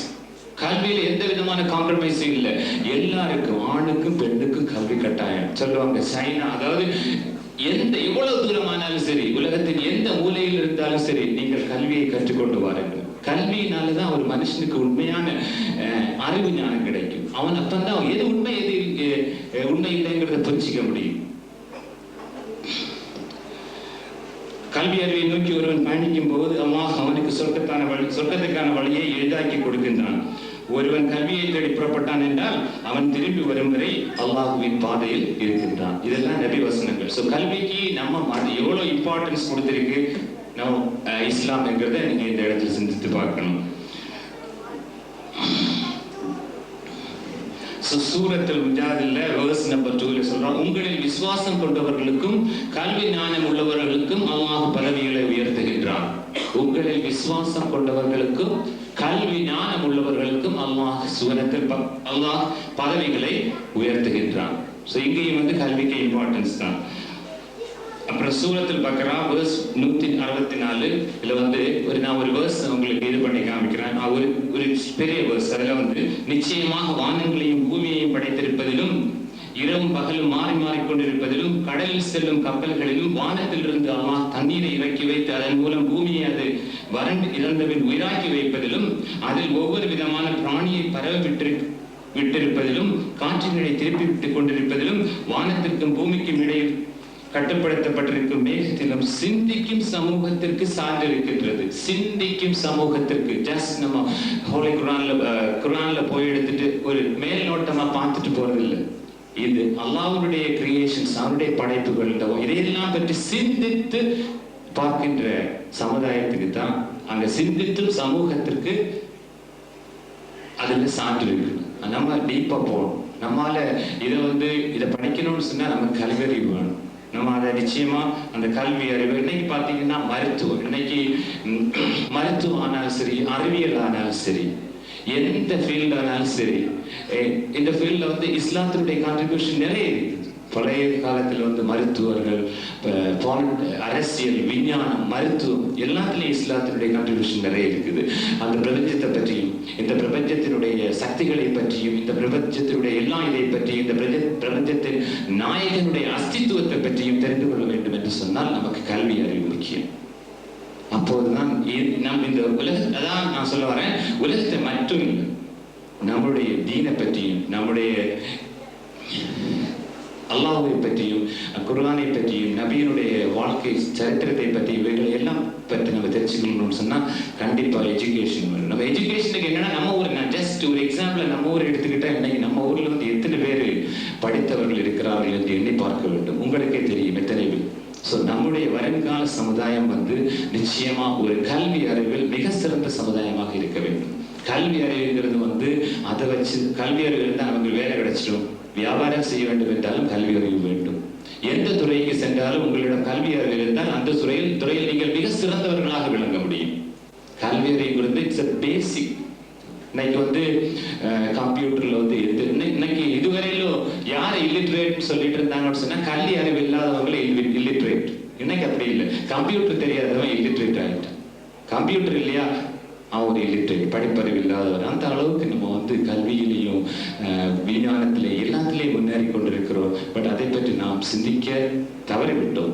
So அதனால வந்து நான் என்ன சொல்ல வரேன்னு சொன்னா, இந்த தருணத்தை நாம் கண்டிப்பாக கல்விக்கு முக்கியத்துவம் கொடுக்க வேண்டும். கல்வியை தேடி நாம் எங்கு சென்றாயினும் கல்வியை தேட வேண்டும். இது நமக்கு நம்ம ஊர்ல எல்லாருக்கும் நல்ல வசதி இருக்குது, எல்லாம் இருக்குது. அதனால வந்து கல்விக்கு தான் நம்ம ஏன்னா கல்வி வந்து உங்களுக்கு எல்லா விதத்திலையும் உபயோகமா இருக்கும். இக வாழ்க்கையிலும் மறு வாழ்க்கையிலும் எல்லா வாழ்க்கையிலும் கல்வி தான் உபயோகமா இருக்கும். அதனால எனக்கு கொடுக்கப்பட்ட இந்த சமயத்தில் ஒரு சில கருத்துக்களை உங்கள் மத்தியில் எடுத்து வைத்தேன் என்று கூறி இந்த வாய்ப்பை தந்தவர்களுக்கு நன்றி கூறி முடிக்கின்றேன். வாஹித் ரஹ்மான் அல்ஹம்துலில்லாஹி ரப்பில் ஆலமீன். அஸ்ஸலாமு அலைக்கும். பட்டணத்திலிருந்து மிக குறுகிய காலத்தில் பிரின்சிபலாக பதவி உயர்வு பெற்ற ப்ரொஃபஸர் முகமது நூஹ் முஸ்லீம் ஆர்ட்ஸ் காலேஜில் ப்ரொஃபஸராகவும் பிரின்சிபலாக இருந்தபோது நான் அந்த காலேஜினுடைய ஸ்டூடெண்டாக இருந்தேன் என்பதை கூறிக்கொள்வதில் பெருமை அடைகிறேன். அடுத்தபடியாக ஜமாத்தினுடைய செக்ரட்டரி, துணை செயலாளர் பாஃபிக் தங்கன் அவர்கள் ஜமாத்தினுடைய செயல்பாடுகள் குறித்த அறிக்கையை வாசிப்பார்கள்.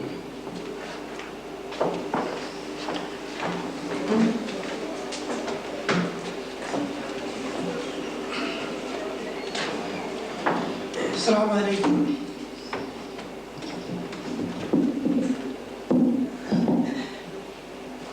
பஹ்ரைன் தேங்காய்பட்டம் ஜமாத்தின் தலைவர் அவர்களே, பின்னால் சிறப்புரை ஆற்றவிருக்கும் அண்ணன் அவர்களே, பொருளாளர் அவர்களே,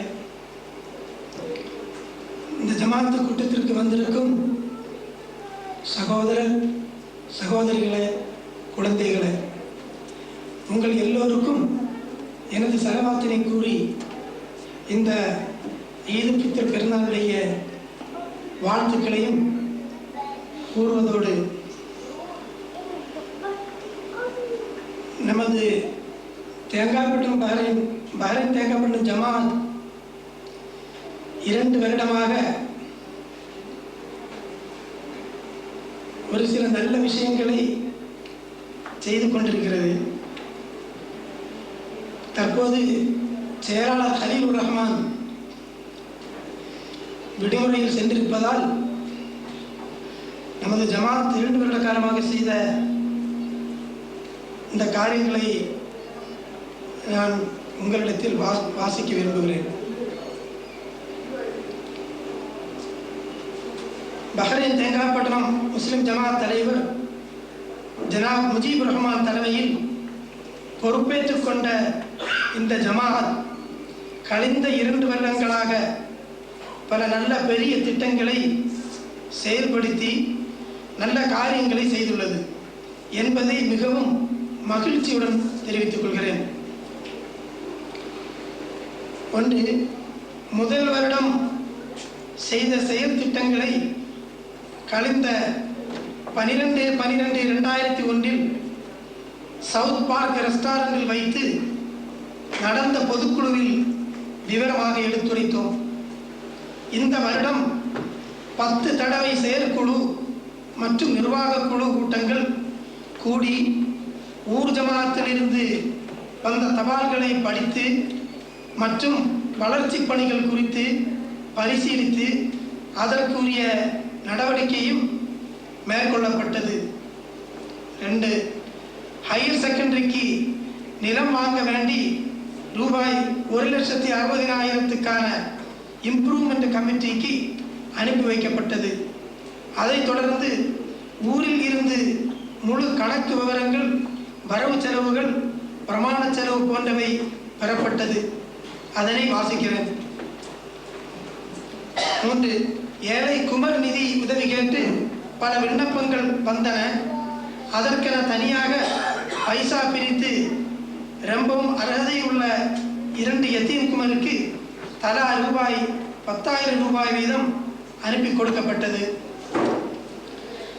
4, ஊரில் ஹாஸ்பிட்டலுக்கு நிலம் வாங்கி கொடுக்க வந்த கடிதம் செயற்குழுவில் வைத்து விவாதிக்கப்பட்டது.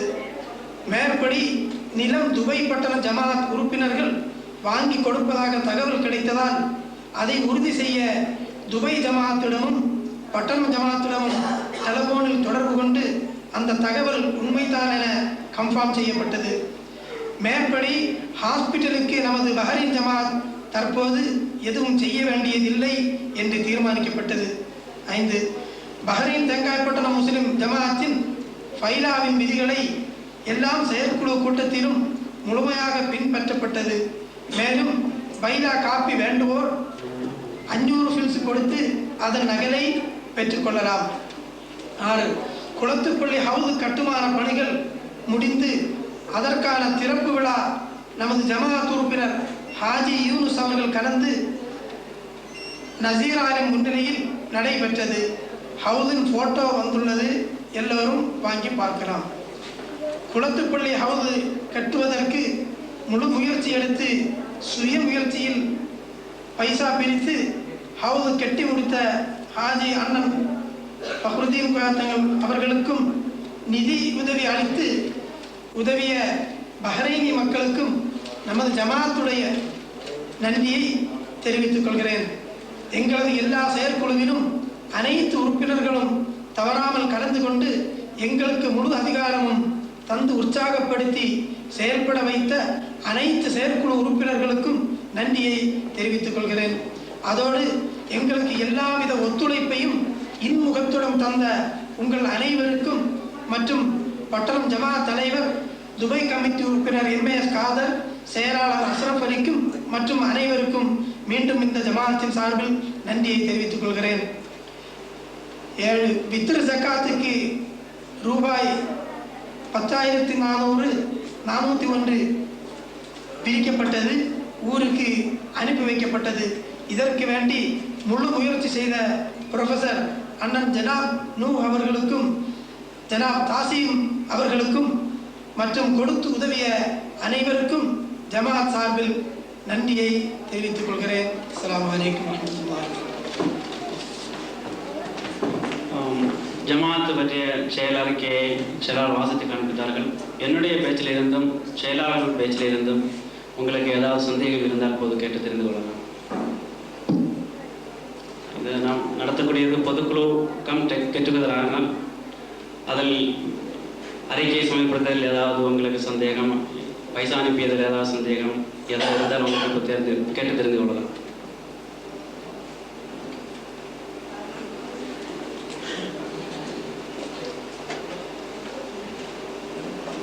இருக்கா ஏதாவது சந்தேகம்?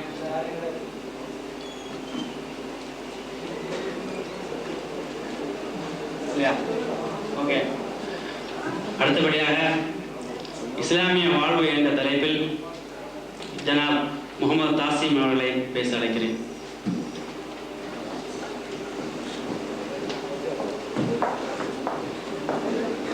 السلام عليكم.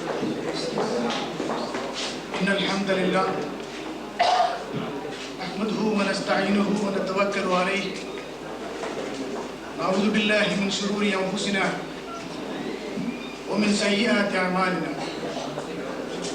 من يهده الله فلا مضل له ومن يضلل فلا هادي له أشهد أن لا إله إلا الله وحده لا شريك له نشهد أن محمدا عبده ورسوله. கண்ணியத்திற்குரிய பண்டித பெருந்தகை ஜனாப் ஃபக்ருதீன் புக்கோயா தங்கள் அவர்களே,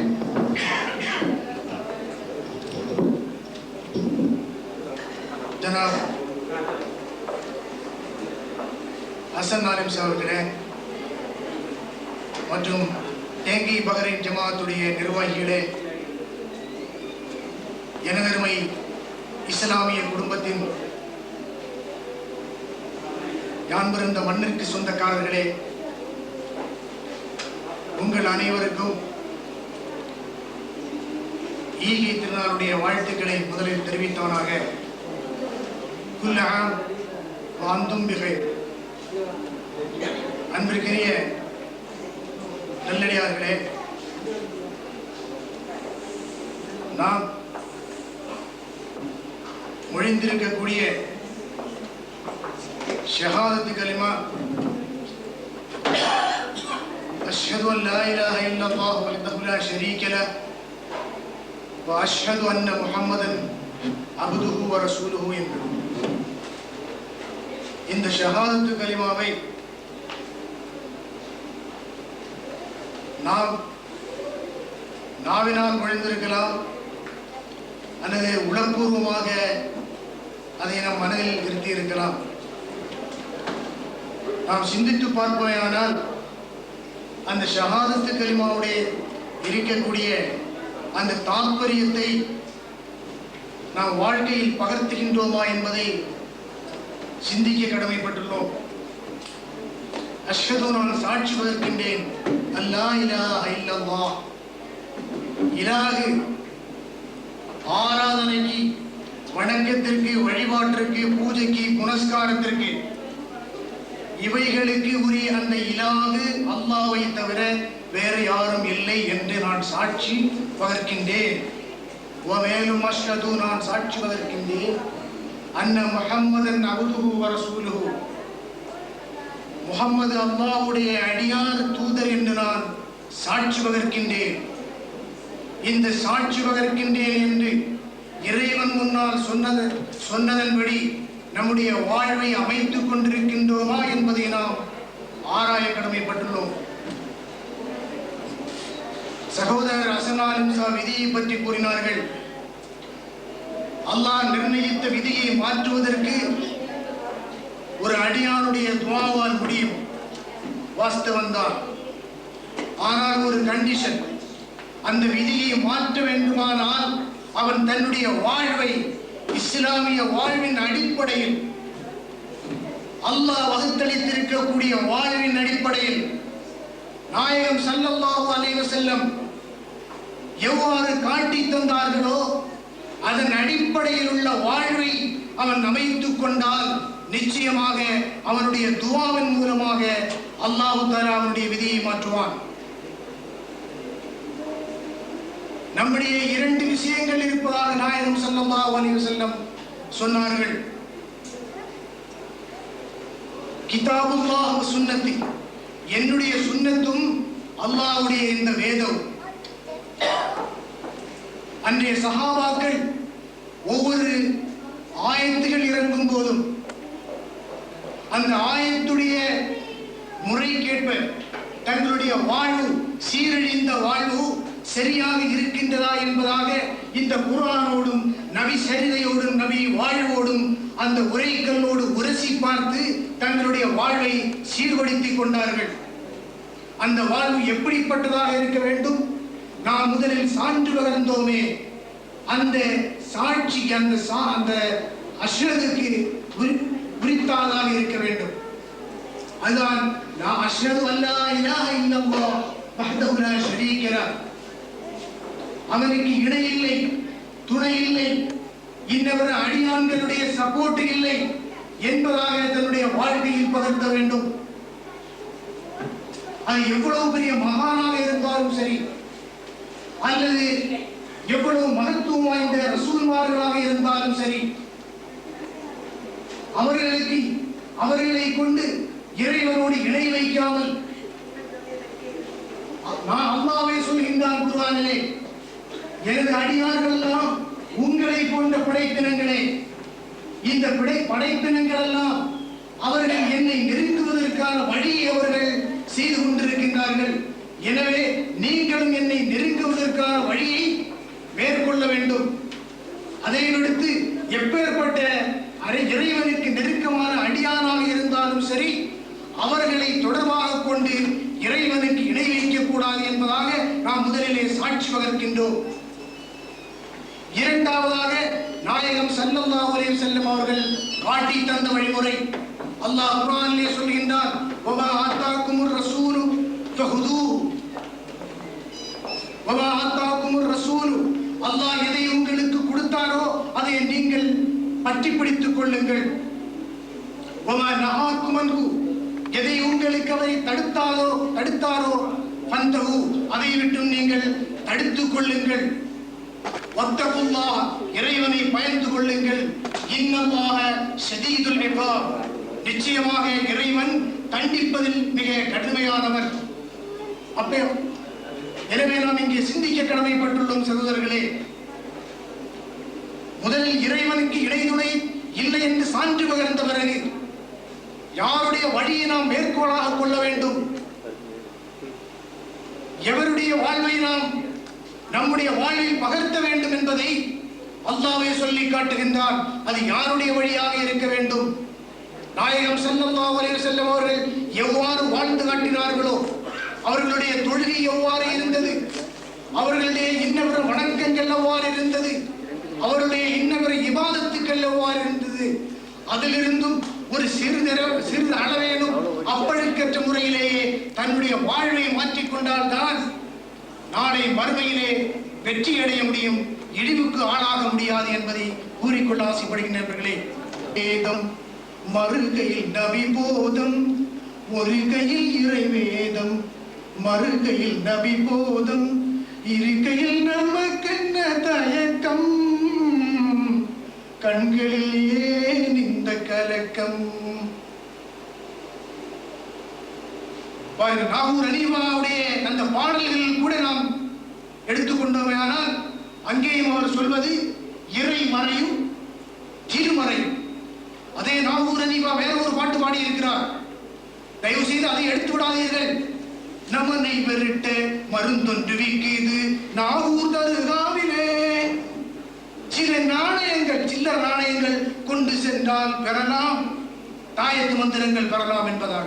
தயவு செய்து அதை எடுத்து விடாதீர்கள். நமது வாழ்வு இதன் அடிப்படையில் பகிர்ந்தெடுக்கப்பட்ட வாழ்வாக இருக்க வேண்டும். நேரம் இல்லாத காரணத்தால் நீட்ட விரும்பவில்லை. தலைவர் எனக்கு நேரத்தை வகுத்து தந்திருக்கிறார் என்பதால் நான் அதை பெருக்க விரும்பவில்லை. எனது பின்னாலே சுரண்டி விடுவார், முள்ளி விடுவார். இஸ்லாமிய வாழ்வு என்பது நிறைய பேச வேண்டிய சப்ஜெக்ட் நண்பர்களே. எனவே என்னுடைய கண்ணியத்திற்குரிய சகோதரர்களே, நம்முடைய வாழ்வு நாயகம் ஸல்லல்லாஹு அலைஹி வஸல்லம் சொன்னது மாதிரி இன்றைய தினம் தரக்து ஃபீக்கும் அம்ரைன், இன்றைய தினம் நான் உங்களுக்கு இரண்டு விஷயங்களை விட்டு சொல்கின்றேன். லன் ததில்லு, நீங்கள் வழி தவற மாட்டீர்கள். மா தமசக்தும் பிஹிமா, நீங்கள் அதை பற்றி பிடித்திருக்கக்கூடிய காலமெல்லாம் நீங்கள் அதிலிருந்து வழி தவற மாட்டீர்கள். கிதாபுல்லாஹ் வ சுன்னதி, அல்லாஹ்வுடைய வேதமும் என்னுடைய இந்த வழிமுறையும், இதை விடுத்து வேறு யாருடைய வழிமுறையும் நமக்கு தேவையில்லை. அது எப்பேற்பட்ட மகானுடைய வழியாக இருந்தாலும் சரி, அல்லது இன்னவர பெரிய பண்டிதர்களுடைய வழியாக இருந்தாலும் சரி, நம்முடைய வாழ்க்கையின் உரைகள் எதோடு பொருந்தி போகிறது என்று பார்க்க வேண்டும். அல்லாஹ்வை திருமறையிலே கூறுகின்றார், லிகுல்லி ஜஅல்னா மின்கும் ஷிரஅத்தன் வ மின்ஹாஜா, உங்கள் அனைவருக்கும், உங்களுடைய ஒவ்வொருவருக்கும் நான் எனது வாழ்க்கை, என்னுடைய சட்டங்களையும் வழிமுறைகளையும் உங்களுக்கு தெள்ள தெளிவாக எடுத்துரைத்திருக்கின்றேன். அந்த வழிமுறை இதன் அடிப்படையில் இருக்க வேண்டும். எனது தூதர் எவ்வாறு வாழ்ந்து காட்டினாரோ அதனுடைய அடிப்படையில் தன்னுடைய வாழ்வை, அதாவது இஸ்லாமிய வாழ்வை அமைத்துக் கொள்ள வேண்டும். இதுதான் இஸ்லாம் விரும்பக்கூடிய வாழ்வு. அல்லாஹ் மீண்டும் கூறுகின்றார், வமா உமிரு இல்லா லியஅபுதுல்லாஹ முஹ்லிஸீன லஹுத்தீன, நான் என்னுடைய அடியானுடைய வாழ்வு எப்படி இருக்க வேண்டும் என்று எதிர்பார்க்கின்றேன் என்றால், முஹ்லிஸீன், கலப்படமற்ற தூய்மையான நாயகம் ஸல்லல்லாஹு அலைஹி வஸல்லம் அவர்கள் எவ்வாறு வாழ்ந்து காட்டி இருக்கின்றார்களோ அதன் அடிப்படையில் உள்ள வாழ்வை நான் என்னுடைய அடியானிடமிருந்து எதிர்பார்க்கின்றேன். இந்த வாழ்வை மேற்கொண்டால் தான் நாளை மறுமையிலே வெற்றியடைய முடியும். எனவே சகோதரர்களே, இந்த வாழ்வுக்கு சொந்தக்காரர்களாக நாம் ஆகாதவரை நிச்சயமாக இப்புவியில் இழிவும் வேதனையும் தான் நமக்கு உண்டாகும். நாம் பார்க்கின்றோம், இந்த சமுதாயம் இந்த குர்ஆனையும் ஹதீஸையும் விட்டும் வெகு தூரம் விலகிச் சென்றதால் தான் இந்த அளவுக்கு சொல்லனா துயரத்தையும் வேதனையும் என்று அனுபவித்துக் கொண்டிருக்கிறது. அல்லாஹ்வே சொல்கின்றார், ஃபல்யஹ்தரல்லதீன யுகாலிஃபூன அன் அம்ரிஹி அன் துஸீபஹும் ஃபித்னத்துன் அவ் யுஸீபஹும் அதாபுன் அதீம். ஃபல்யஹ்தரல்லதீன யுகாலிஃபூன அம்ரிஹி, அவருடைய விஷயத்தில் இருந்து நீங்கள் எச்சரிக்கையாக இருங்கள். நாயகம் ஸல்லல்லாஹு அலைஹி வஸல்லம் அவர்கள் எதை விட்டு சென்றார்களோ அதில் ஒரு சிறிதளவேனும் கூட்டியோ குறைத்தோ கழித்தோ விடாதீர்கள். அதை அப்படியே ஏற்றுக்கொள்ளுங்கள். ஏற்றுக்கொள்ளாவிட்டால் அன் துஸீபஹும் ஃபித்னத்துன், உங்களுக்கு வேதனை, பலாய், சோதனை பிடிப்பதிலிருந்தும், அவ் யுஸீபஹும் அதாபுன் அதீம், மகத்தான வேதனை வருவதிலிருந்தும் நீங்கள் எச்சரிக்கையாக இருங்கள் என்பதை கூறிக்கொண்டு, நம்முடைய வாழ்வனைத்தையும் இஸ்லாம் காட்டுகின்ற வான்முறைக்கும் வள்ளல் நபி நாயகத்துடைய வாழ்வுக்கும் அதனுடைய அடிப்படையில் ஏற்று வாழக்கூடிய நல்லடியார்களாக ஆகுவதற்கு இறைவன் தௌஃபீக் செய்வானாக என்று வேண்டி விடைபெறுகின்றேன். வாய்ப்பளித்த ஜமாஅத் நிர்வாகிகளுக்கு நன்றி கூறி விடைபெறுகின்றேன். வாஹிரு தஅவானா அல்ஹம்துலில்லாஹி ரப்பில் ஆலமீன். அஸ்ஸலாமு அலைக்கும் வரஹ்மத்துல்லாஹி வபரகாத்துஹு. இஸ்லாமிய வாழ்வு என்ற தலைப்பில் மிக அருமையாக தாசி மன்னன் அவர்கள் விளக்கினார்கள். தேங்காய்பட்டணத்தில் மட்டுமல்ல, பஹ்ரைன் தேங்காய்பட்டணம் ஜமாத்தில் கூட நல்ல உரையாளர்கள், நல்ல பேச்சாளர்கள், ஆலிம்கள் நிறையவே இருக்கிறார்கள். நமக்கு சமயம் இல்லாத காரணத்தினால்தான் அவர்களுக்கு மிக குறைவான டைம்கள் கொடுக்கப்பட்டது. இனி இன்ஷா அல்லாஹ் இதுபோல வேறு ஏதாவது மஜ்லிஸ்கள் இனி வருங்காலங்களில் நாம் ஏற்படுத்தினால் நிறைய டைம் கொடுக்கலாம் என கூறிக்கொண்டு, உங்களில் யாருக்காவது ஏதாவது சந்தேஷம் நமது இந்த சதஸில் யாருக்காவது சொல்ல வேண்டும் என்றால் அவர்கள் மேடையேறி வந்து சொல்லலாம். ஈது வாழ்த்துக்களை சொல்ல வேண்டுமானாலும் வேறு ஏதாவது காரியங்கள் சொல்ல வேண்டுமானாலும் அவர்கள் சொல்லலாம். 5 மினிட்டு அதற்காக ஒதுக்கப்பட்டுள்ளது.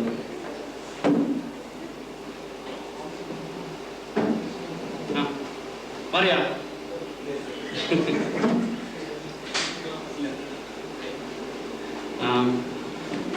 அடுத்தபடியாக பொருளாளர் தன்னுடைய அறிக்கையை வாசிப்பார்.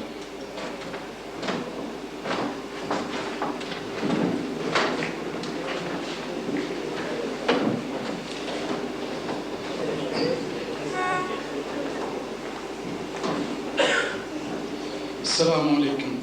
எல்லா புகழும் அல்லாஹ் ஒருவனுக்கு. பரிசுத்த ரம்லான் மாதத்தில் நோன்பு வைத்தும் பிரார்த்தனை செய்தும் நம் பாவங்களை எல்லாம் துடைத்து நன்மையின் பக்கம் போவதற்காக நம்மை நாமே தயார் செய்து கொண்டு இந்த ததஸில் வந்திருக்கும் உங்கள் எல்லோரையும் பஹ்ரைன் தேங்காய்பட்டணம் முஸ்லீம் ஜமாத்தின் சார்பாக வரவேற்பது மட்டுமின்றி இந்த நிர்வாகத்தின் பொருளாளராகிய நான் என் சார்பாகவும் சலாத்தினையும் பெருநாள் வாழ்த்துக்களையும் தெரிவித்துக் கொள்கிறேன். நிர்வாகத்தின் தலைவர் அவர்களே, ஜனாப் ஃபக்ருதீன் கோயா தங்கள் அவர்களே, துணை செயலாளர் பாபக்கி கோயா தங்கள் அவர்களே மற்றும் மார்க்க போதனை இனிய முறையில் அளித்த சகோதரர்களே, மேலும் இந்த ஜமாத்தின் வழிகாட்டியாகவும் எங்களுக்கு அவ்வப்போது ஆலோசனையும் உற்சாகம் அளித்த செயற்குழு உறுப்பினர்களே, இந்த ஈதுல் ஃபித்ருடைய மகிழ்ச்சியை எங்களுடன் பகிர்ந்து கொண்டு கூட்டத்தை சிறப்பிக்க வந்திருக்கும் என் இஸ்லாமிய சகோதர சகோதரிகளே, ஒரே ஒரு விஷயத்தை மட்டும் சொல்லிவிட்டு பாரின் தேங்காய்பட்டணம் முஸ்லீம் ஜமாத்தின் வரவு செலவு அறிக்கை உங்கள் முன் வைக்கலாம் என்று நினைக்கிறேன். இஸ்லாத்தின் ஷரியத் அடிப்படையில் இஸ்லாமிய கொள்கைகளுக்கு உட்பட்டு தேங்காய்பட்டணம் முஸ்லீம் முஹல்ல மக்களுக்கு நன்மை பயக்கும் பொது காரியங்களை ஒன்றுபட்டு நடத்துதல், சமுதாய மேம்பாட்டுக்கு முடிந்த அளவு தொண்டாற்றுதல் என்ற நோக்கத்தின் அடிப்படையில் இந்த நிர்வாகம் செயல்பட்டு உங்கள் உதவியுடன் பல நல்ல விஷயங்களை நாம் தாய் ஜமாத்துக்கு செய்து கொண்டிருக்கிறோம். அதற்கு நீங்கள் அளித்த ஆதரவும் ஒத்துழைப்பே முக்கிய காரணம். குறிப்பாக இந்த நிர்வாகம் கேட்ட போதெல்லாம் சன்மானம் தந்துதவி எங்களை உற்சாகப்படுத்தி நிர்வாகத்தை திறமையாக நடத்த வைத்ததற்கு இதனுடைய பொருளாளர் என்ற முறையில் நான் உங்களுக்கு நன்றி சொல்வது மட்டுமின்றி நம்மவர்கள் யாவருக்கும் வேண்டி அல்லாஹ்விடம் துஆ செய்கிறேன். இன்னொரு விஷயம் கூட நான் இங்கே சொல்ல ஓர்மைப்படுத்த விரும்புகிறேன். ஹையர் செகண்டரி ஸ்கூலுக்காக நிலம் வாங்கி கொடுக்க நீங்கள் எல்லோரும் அளித்த விலையுயர்ந்த ஆர்வமும் அன்பளிப்பும், அதுவும் தக்க சமயத்தில் தந்துதவி நடத்தி வைத்ததற்கு இதற்கு வேண்டி எங்களுடன் நின்று உழைப்பும் உற்சாகம் தந்தது மட்டுமின்றி ஒரு மாதம் சம்பளம் தேடி 207 தினார் 500 பில்ஸ் கிட்டத்தட்ட சுமார் 25,000 ரூபாய் தந்துதவிய இந்த நிர்வாகத்தின் செயற்குழு உறுப்பினர் ஹாஜி யூனூஸ் அவர்களுக்கும் என் சார்பாக இந்த நிர்வாகத்தின் சார்பாக வாழ்த்துக்களை மட்டுமின்றி உங்களுடைய செல்வத்தை மீண்டும் மீண்டும் அபிவிருத்தி செய்திட அல்லாஹ்விடம் துஆ செய்கிறேன். அதே போல நமது ஊரில் ஹையர் செகண்டரி ஸ்கூல் ஆக்குவதற்காக முழு மூச்சாக நின்று உழைப்பையும் உற்சாகம் தந்துதவிய எல்லோருக்கும் இந்த நிர்வாகத்தின் சார்பில் வாழ்த்துக்களை தெரிவித்துக் கொள்வது மட்டுமின்றால் அதில் முக்கியமாக முன்னின்று செயல்பட்ட ஹையர் செகண்டரி ஸ்கூல் இம்ப்ரூவ்மெண்ட் கமிட்டியின் தலைவர் NS ஆஜியார் அவர்களையும் மற்றும் உடனின்று செயல்பட்ட முஸ்லிம் ஜமாத் நிர்வாக குழு செயற்குழு அங்கத்தினர்களும் எங்கள் நிர்வாகத்தின் சார்பில் வாழ்த்துக்களையும் இந்த மகிழ்ச்சி பொங்கும் இனிய நேரத்தில் தெரிவித்துக் கொள்கிறேன். இந்த நிர்வாகம் பதவியேற்று 2 வருடங்கள் ஆகின்றன. இந்த காலகட்டத்தில் சுமார் 10க்கும் மேற்பட்ட செயற்குழு கூட்டம், 5 பொதுக்குழு கூட்டம், 5 நிர்வாக குழு கூட்டம் மற்றும் பொதுக்குழு கூட்டம் நடத்தப்பட்டன. இதற்குண்டான செலவுகளை நிர்வாக குழுவும் செயற்குழுவும் சேர்ந்து பகிர்ந்து கொண்டனர். ஜமாத்தில் இருந்து அனாவசியமாக ஒரு செலவும் செய்யப்படவில்லை என்பதை நான் இங்கே சுட்டிக்காட்ட விரும்புகிறேன். இந்த நிர்வாகம் பதவியேற்கும் போது ஜமாத்தில் உள்ள மொத்த கையிருப்பு 7 தினார் 383 ஃபில்ஸா மட்டுமே உண்டாயிருந்தன. தற்போது இந்த நிர்வாகத்து உள்ள இன்று வரை உள்ள மொத்த கையிருப்பு 519 தினார் 328 ஃபில்ஸாக உயர்ந்துள்ளது. ஆக பல செலவுகளை குறைத்து நல்லது செய்ய வேண்டும் என்ற கருத்தை மனதில் கொண்டு இந்த நிர்வாகம் செயல்பட்டது என்பதை மகிழ்ச்சியோடு சொல்லிக்கொள்ள ஆசைப்படுகிறேன். மனிதனின் உயர்வுக்கும் அவன் வளர்ச்சிக்கும் முக்கியமாக விளங்கும் கல்விக்காகவும் அதன் வளர்ச்சிக்காகவும் தேங்கி நிற்கும் ஏழை குமருக்காகவும் இஸ்லாத்தின் நிர்பந்தமாக்கப்பட்ட பித்ரு சக்காத்துக்காகவும் இந்த நிர்வாகம் முன்கை எடுத்து செயல்பட்டிருக்கின்றன. மட்டுமின்றி தனி ஒருவரின் முயற்சி கொண்டு குளத்துப்புள்ளி ஹவுது புதியதாக புறநமைப்பதற்கும் முன்னின்று செயல்பட்ட நமது நிர்வாகத்தின் செயற்குழு உறுப்பினரும் இந்த நிர்வாகத்தின் முக்கிய ஆலோசகருமாய ஜனாப் ஃபக்ருதீன் கோயா தங்கள் அவர்களுக்கும் இந்த மகிழ்ச்சி பொங்கும் நன்னாளில் வாழ்த்துக்களை தெரிவித்துக் கொள்வது மட்டுமின்றி இனிமேலும் இது போன்ற பல அரிய செயல் திட்டங்களை நமது ஜமாத்துக்கு செய்திடவும் அல்லாஹ் உங்களுக்கு அருள் புரிவானாக. நமது ஊரின் கல்யாண பிராயங்கள் தாண்டியும் கல்யாணம் செய்து கொடுக்க வசதி இல்லாமல் வாடும் ஏழை குமர்களுக்கு அனுப்பிய மொத்த தொகை 31,600 ரூபாய், இந்தியன் ரூபீஸ். கடந்த வருடம் படிப்பு செலவுக்காக அனுப்பப்பட்ட மொத்த தொகை 12,057 ரூபாய். வித்திரு சக்காத் அனுப்பப்பட்டது கழிந்த வருடம் 7,093 ரூபாயும் இந்த வருடம் 10,093 ரூபாயும். இந்த வருடம் வித்திரு சக்காத் முயற்சி எடுத்த ஜனாப் முகமது நூஹு ப்ரொஃபசர் அவர்களுக்கும் ஜனாப் முகமது தாசிம் அவர்களுக்கும் நிர்வாக குழுவின் சார்பாக வாழ்த்துக்களை தெரிவித்துக் கொள்கிறோம். மட்டுமின்றி அல்லாஹ்விடம் துஆ செய்கிறோம். 2001-2002 பாரின் பட்டணம் தேங்காய்பட்டணம் முஸ்லிம் ஜமாத்தின் மொத்த வரவு செலவு கணக்குகள். இந்த நிர்வாகம் பதவியை ஏற்கும் போது இருந்த இருப்பு தொகை 7 தினார் 383 பெல்ஸ். 2001-2002 பிரிந்த சந்தா தொகை 168 தினார். மல்லிகை சாமான் வாங்கி விற்றதில் கிடைத்த ஜமாத்துக்கு கிடைத்த லாபம் 18 தினார் 700 பெல்ஸ். கல்விக்காக பிரித்து, அதாவது படிப்பு செலவுக்காக பிரித்த தொகை 108 தினார் 600 பெல்ஸ். குமருக்காக பிரித்த தொகை மொத்த தொகை 2,263 தினார்.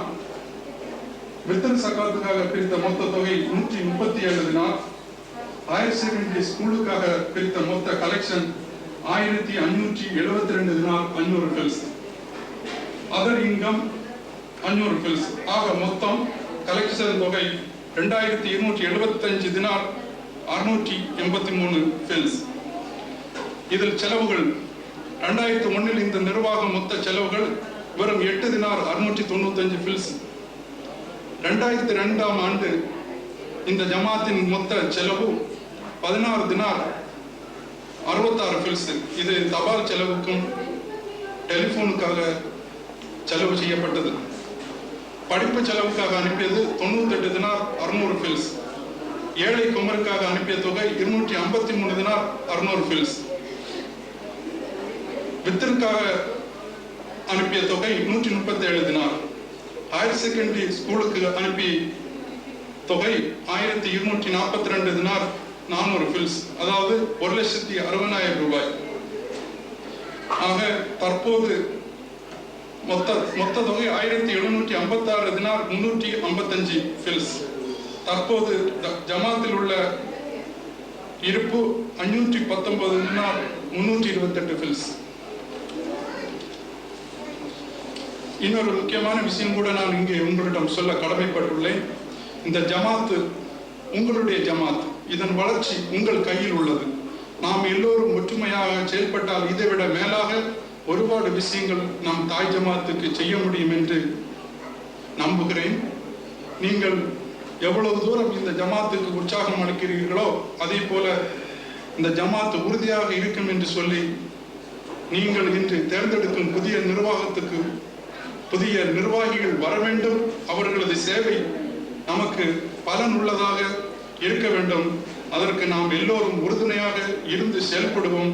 அதற்கான மன பக்குவத்தையும் பரக்கத்தையும் அல்லாஹ் நம்மவர் யாவருக்கும் தந்தருள்வாக என்று வேண்டி முடிக்கிறேன்.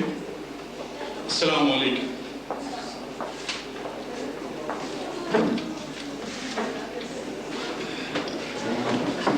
ஒரு நாள் தன்னுடைய அறிக்கையை வைத்தார். இதில் யாருக்கு ஏதாவது சந்தேகம் இருந்தால் கேட்கலாம். நீங்களுக்கும் சொல்லுடைய சமூகத்தில் தான் இதனுடைய இந்த பட்ஜெட்டுக்கும் பாஸ் பண்ண வேண்டியிருக்கு. இந்த அறிக்கை பேலன்ஸ் ஷீட் பாஸ் பண்ணணும். யாருக்காவது ஏதாவது கொஸ்டின் இருந்தால் கேட்கலாம். அமௌண்ட் ரிசீவ் பண்ண இல்லை, சப்ஸ்கிரிப்ஷன் ரிசீவ் பண்ண இல்லை, ஸ்கூலுக்கு வேண்டி பைசா பிரித்ததில்லை, குமருக்கு வேண்டி பைசா பிரித்ததில்லை, அதுபோல் நிறைய பைசா வந்துட்டு பல தரத்தில் பிரிச்சிருக்கோம். அதுபோல் ஊருக்கு அனுப்பி கொடுத்துருக்கு. யாருக்காவது சந்தேகம் இருந்தால் கேட்கலாம்.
يسهل لكم أعمالكم ويغفر لكم ذنوبكم ومن يطع الله ورسوله فقد فاز فوزا عظيما.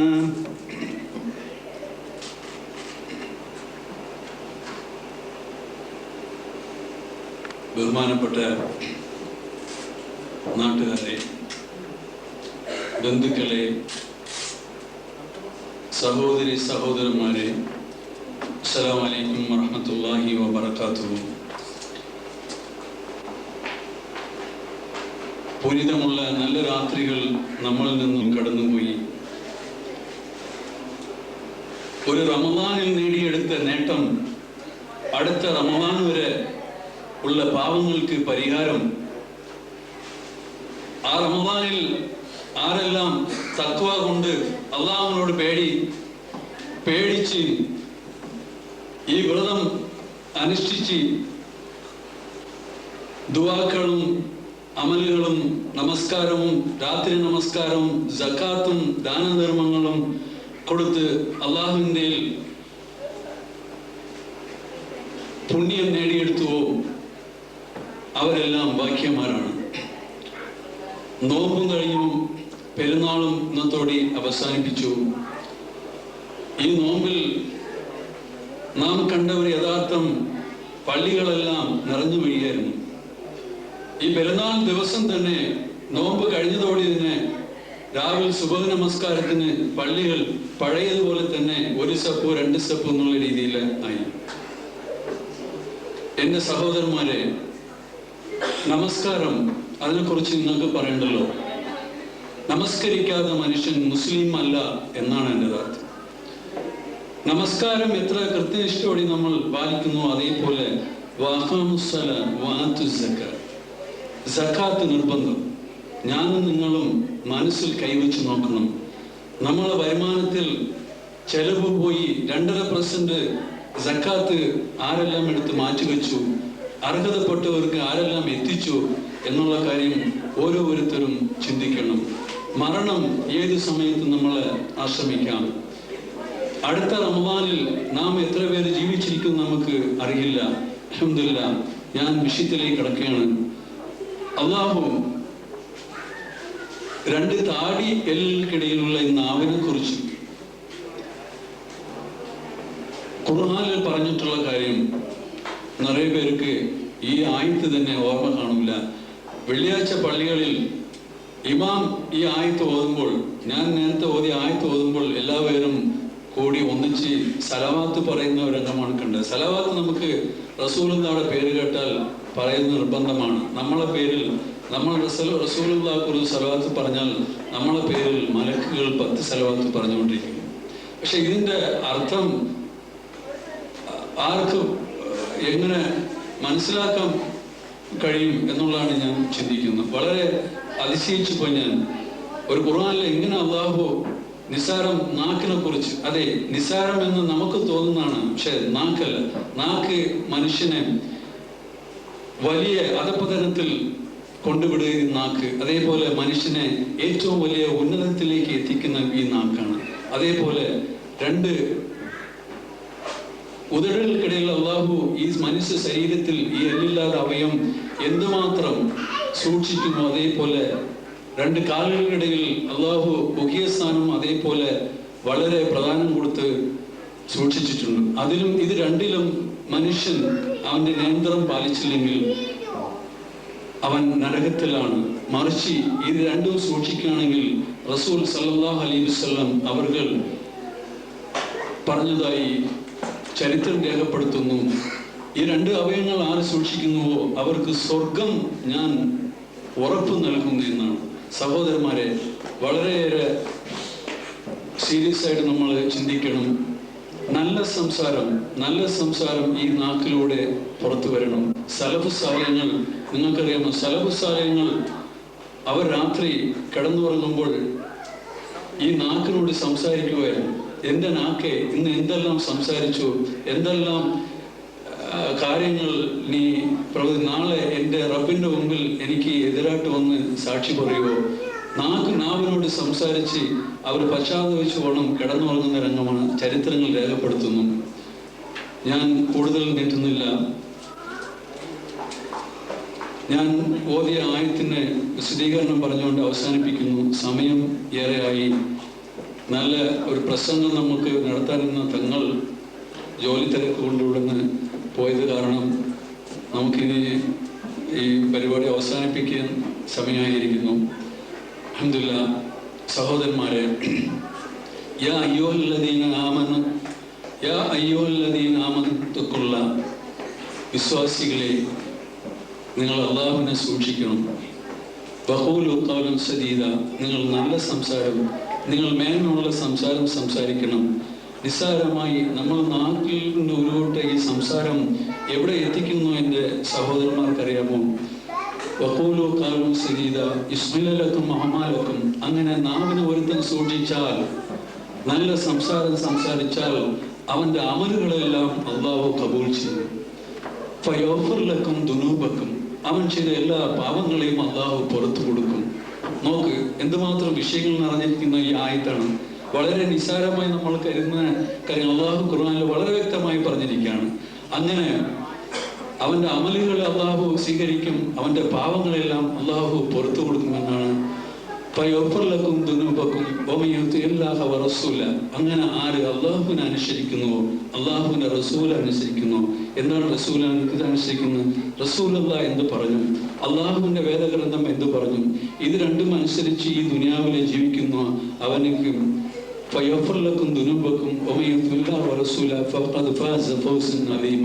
അവരാണ് വമ്പിച്ച വിജയികൾ നാളെ പരലോകത്ത്. സഹോദരന്മാരെ, എനിക്ക് പറയാനുള്ള വസീയത്ത് പോലെ നമ്മൾ എല്ലാ പ്രവർത്തനവും ഇസ്ലാമിൻ്റെ രീതി, ദീനിൻ്റെ രീതി നമ്മൾ സല്ലല്ലാഹു അലൈഹി വസല്ലം അവർകളും സഹാബാക്കളും കാണിച്ചു തന്ന ആ മാതൃക പിൻപറ്റിക്കൊണ്ട് നമ്മളെ കർമ്മങ്ങൾ മുന്നോട്ട് പോകണം.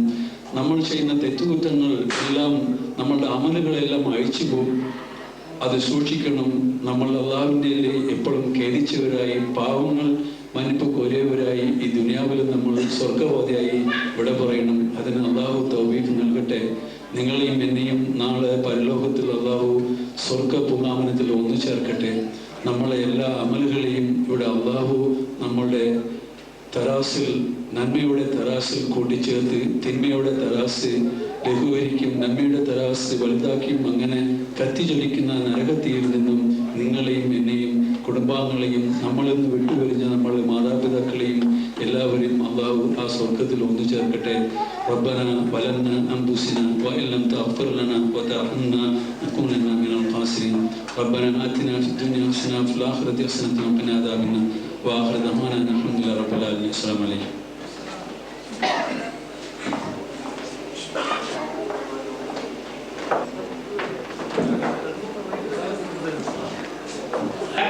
ஹசன் ஆலிம் சாருடன் துவாவுடன் இந்த கூட்டம் நிறைவேறும். அதற்கு முன்னால் நன்றி விடை இருக்கிறது. நன்றி விடை ஜனாப் மைலி மின்றி.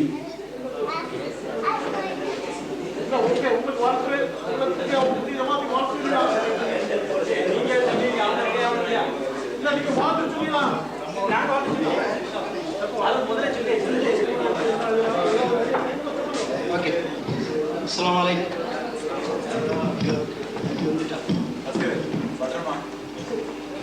ஓகே,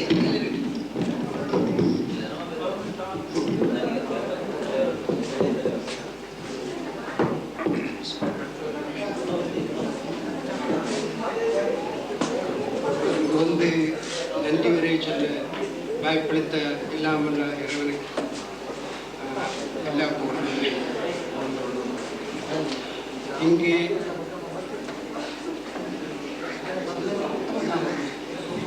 பேசிய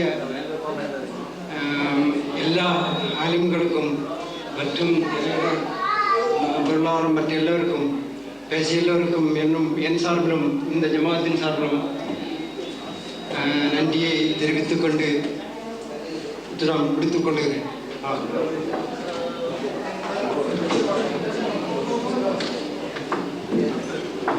அடுத்தபடியாக ஹசன் ஆலிம் சாவின் துவாவுடன் இந்த கூட்டம் நிறைவேறும்.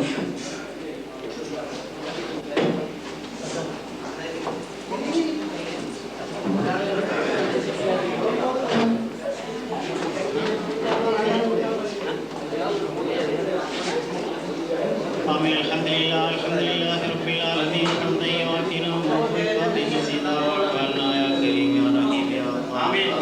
اللهم صل على سيدنا محمد وعلى آل سيدنا محمد وبارك وسلم عليه. آمين.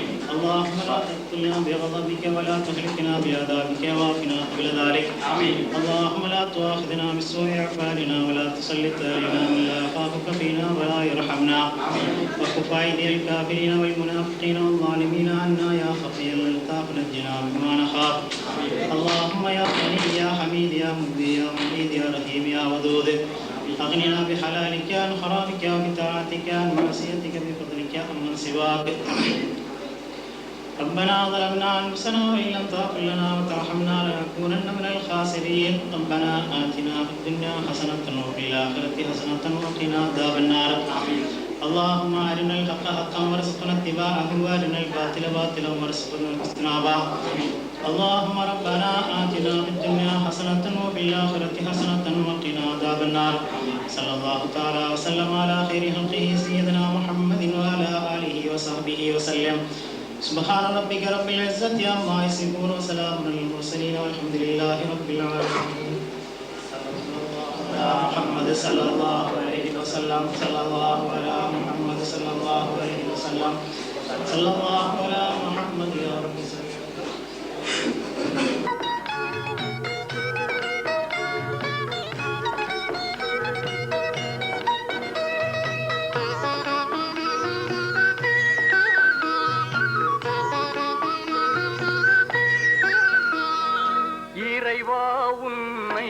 தேடுகிறேன், அந்த ஏக்கத்திலேதான் வாடுகிறேன், அந்த ஏக்கத்திலேதான் வாடுகிறேன். ஆசையுடன் உன்னை நாடுகிறேன், அந்த ஆர்வத்திலேதான் பாடுகிறேன். இறைவா உன்னை தேடுகிறேன், அந்த ஏக்கத்திலேதான் வாடுகிறேன், அந்த ஏக்கத்திலேதான் வாடுகிறேன்.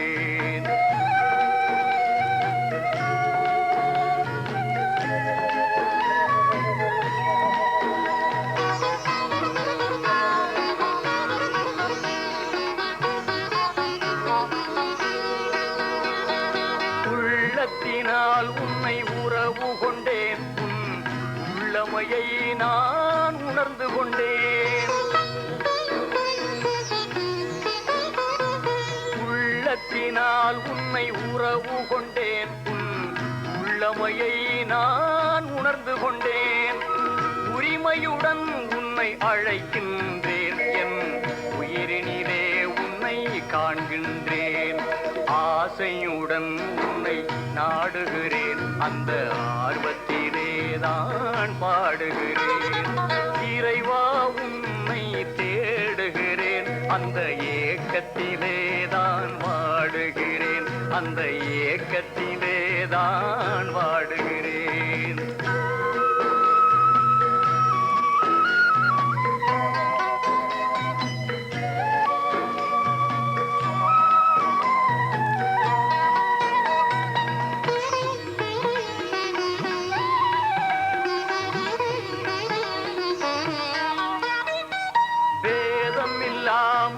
யாவினிலும் உன் பேரருளை நான் பார்க்கின்றேன்.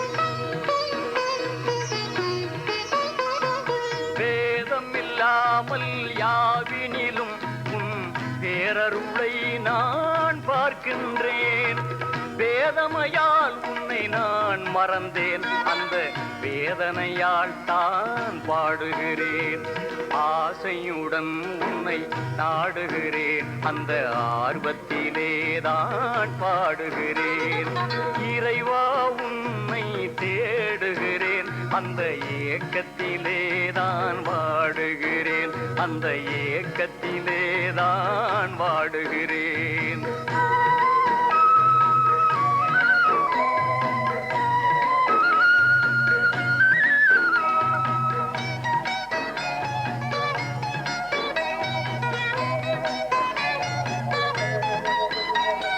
தூக்கத்திலும் உன்னை யோசிக்கிறேன், என் துயரத்திலும் உன்னை நேசிக்கிறேன். தூயவனே உன்னை துதிக்கின்றேன், உன் துணையே கதியென பாடுகிறேன். ஆசையுடன் உன்னை நாடுகிறேன், அந்த ஆர்வத்திலேதான் பாடுகிறேன். இறைவா உன்னை தேடுகிறேன், அந்த ஏக்கத்திலேதான் வாடுகிறேன், அந்த ஏக்கத்திலேதான் வாடுகிறேன்.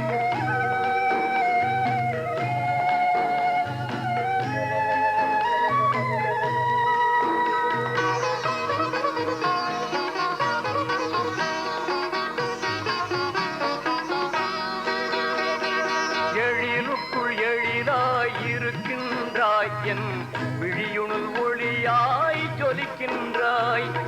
இதயத்தை நீயே ஆடுகிறாய், என்னை இசைத்திட தூண்டி ரசிக்கின்றாய்.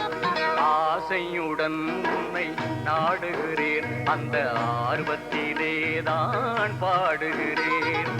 இறைவா உன்னை தேடுகிறேன், அந்த ஏக்கத்திலேதான் வாடுகிறேன், அந்த ஏக்கத்திலேதான் வாடுகிறேன்.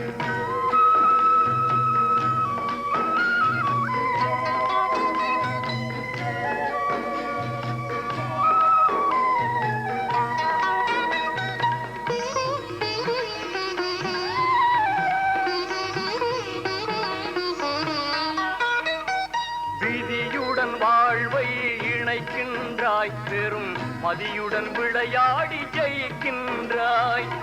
மனிதரின் உள்ளத்தை பார்க்கின்றாய், அங்கு தெரிவதைக் கண்டு சிரிக்கின்றாய். ஆசையுடன் உன்னை நாடுகிறேன், அந்த ஆர்வத்திலேதான் பாடுகிறேன். இறைவா உன்னை தேடுகிறேன், அந்த ஏக்கத்திலேதான் வாடுகிறேன், அந்த ஏக்கத்திலேதான் வாடுகிறேன்.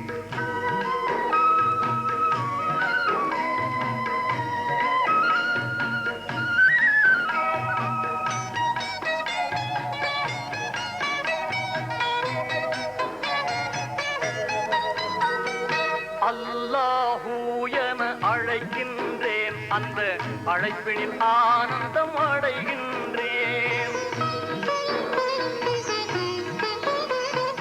அல்லாஹூ என அழைக்கின்றேன், அந்த அழைப்பினில் ஆனந்தம் அடைகின்றேன். 1000 முறை உன்னை நினைக்கின்றேன், உன் ஆதாரம் நாடி அழுகின்றேன். ஆசையுடன் உன்னை நாடுகிறேன், அந்த ஆர்வத்திலேதான் பாடுகிறேன்.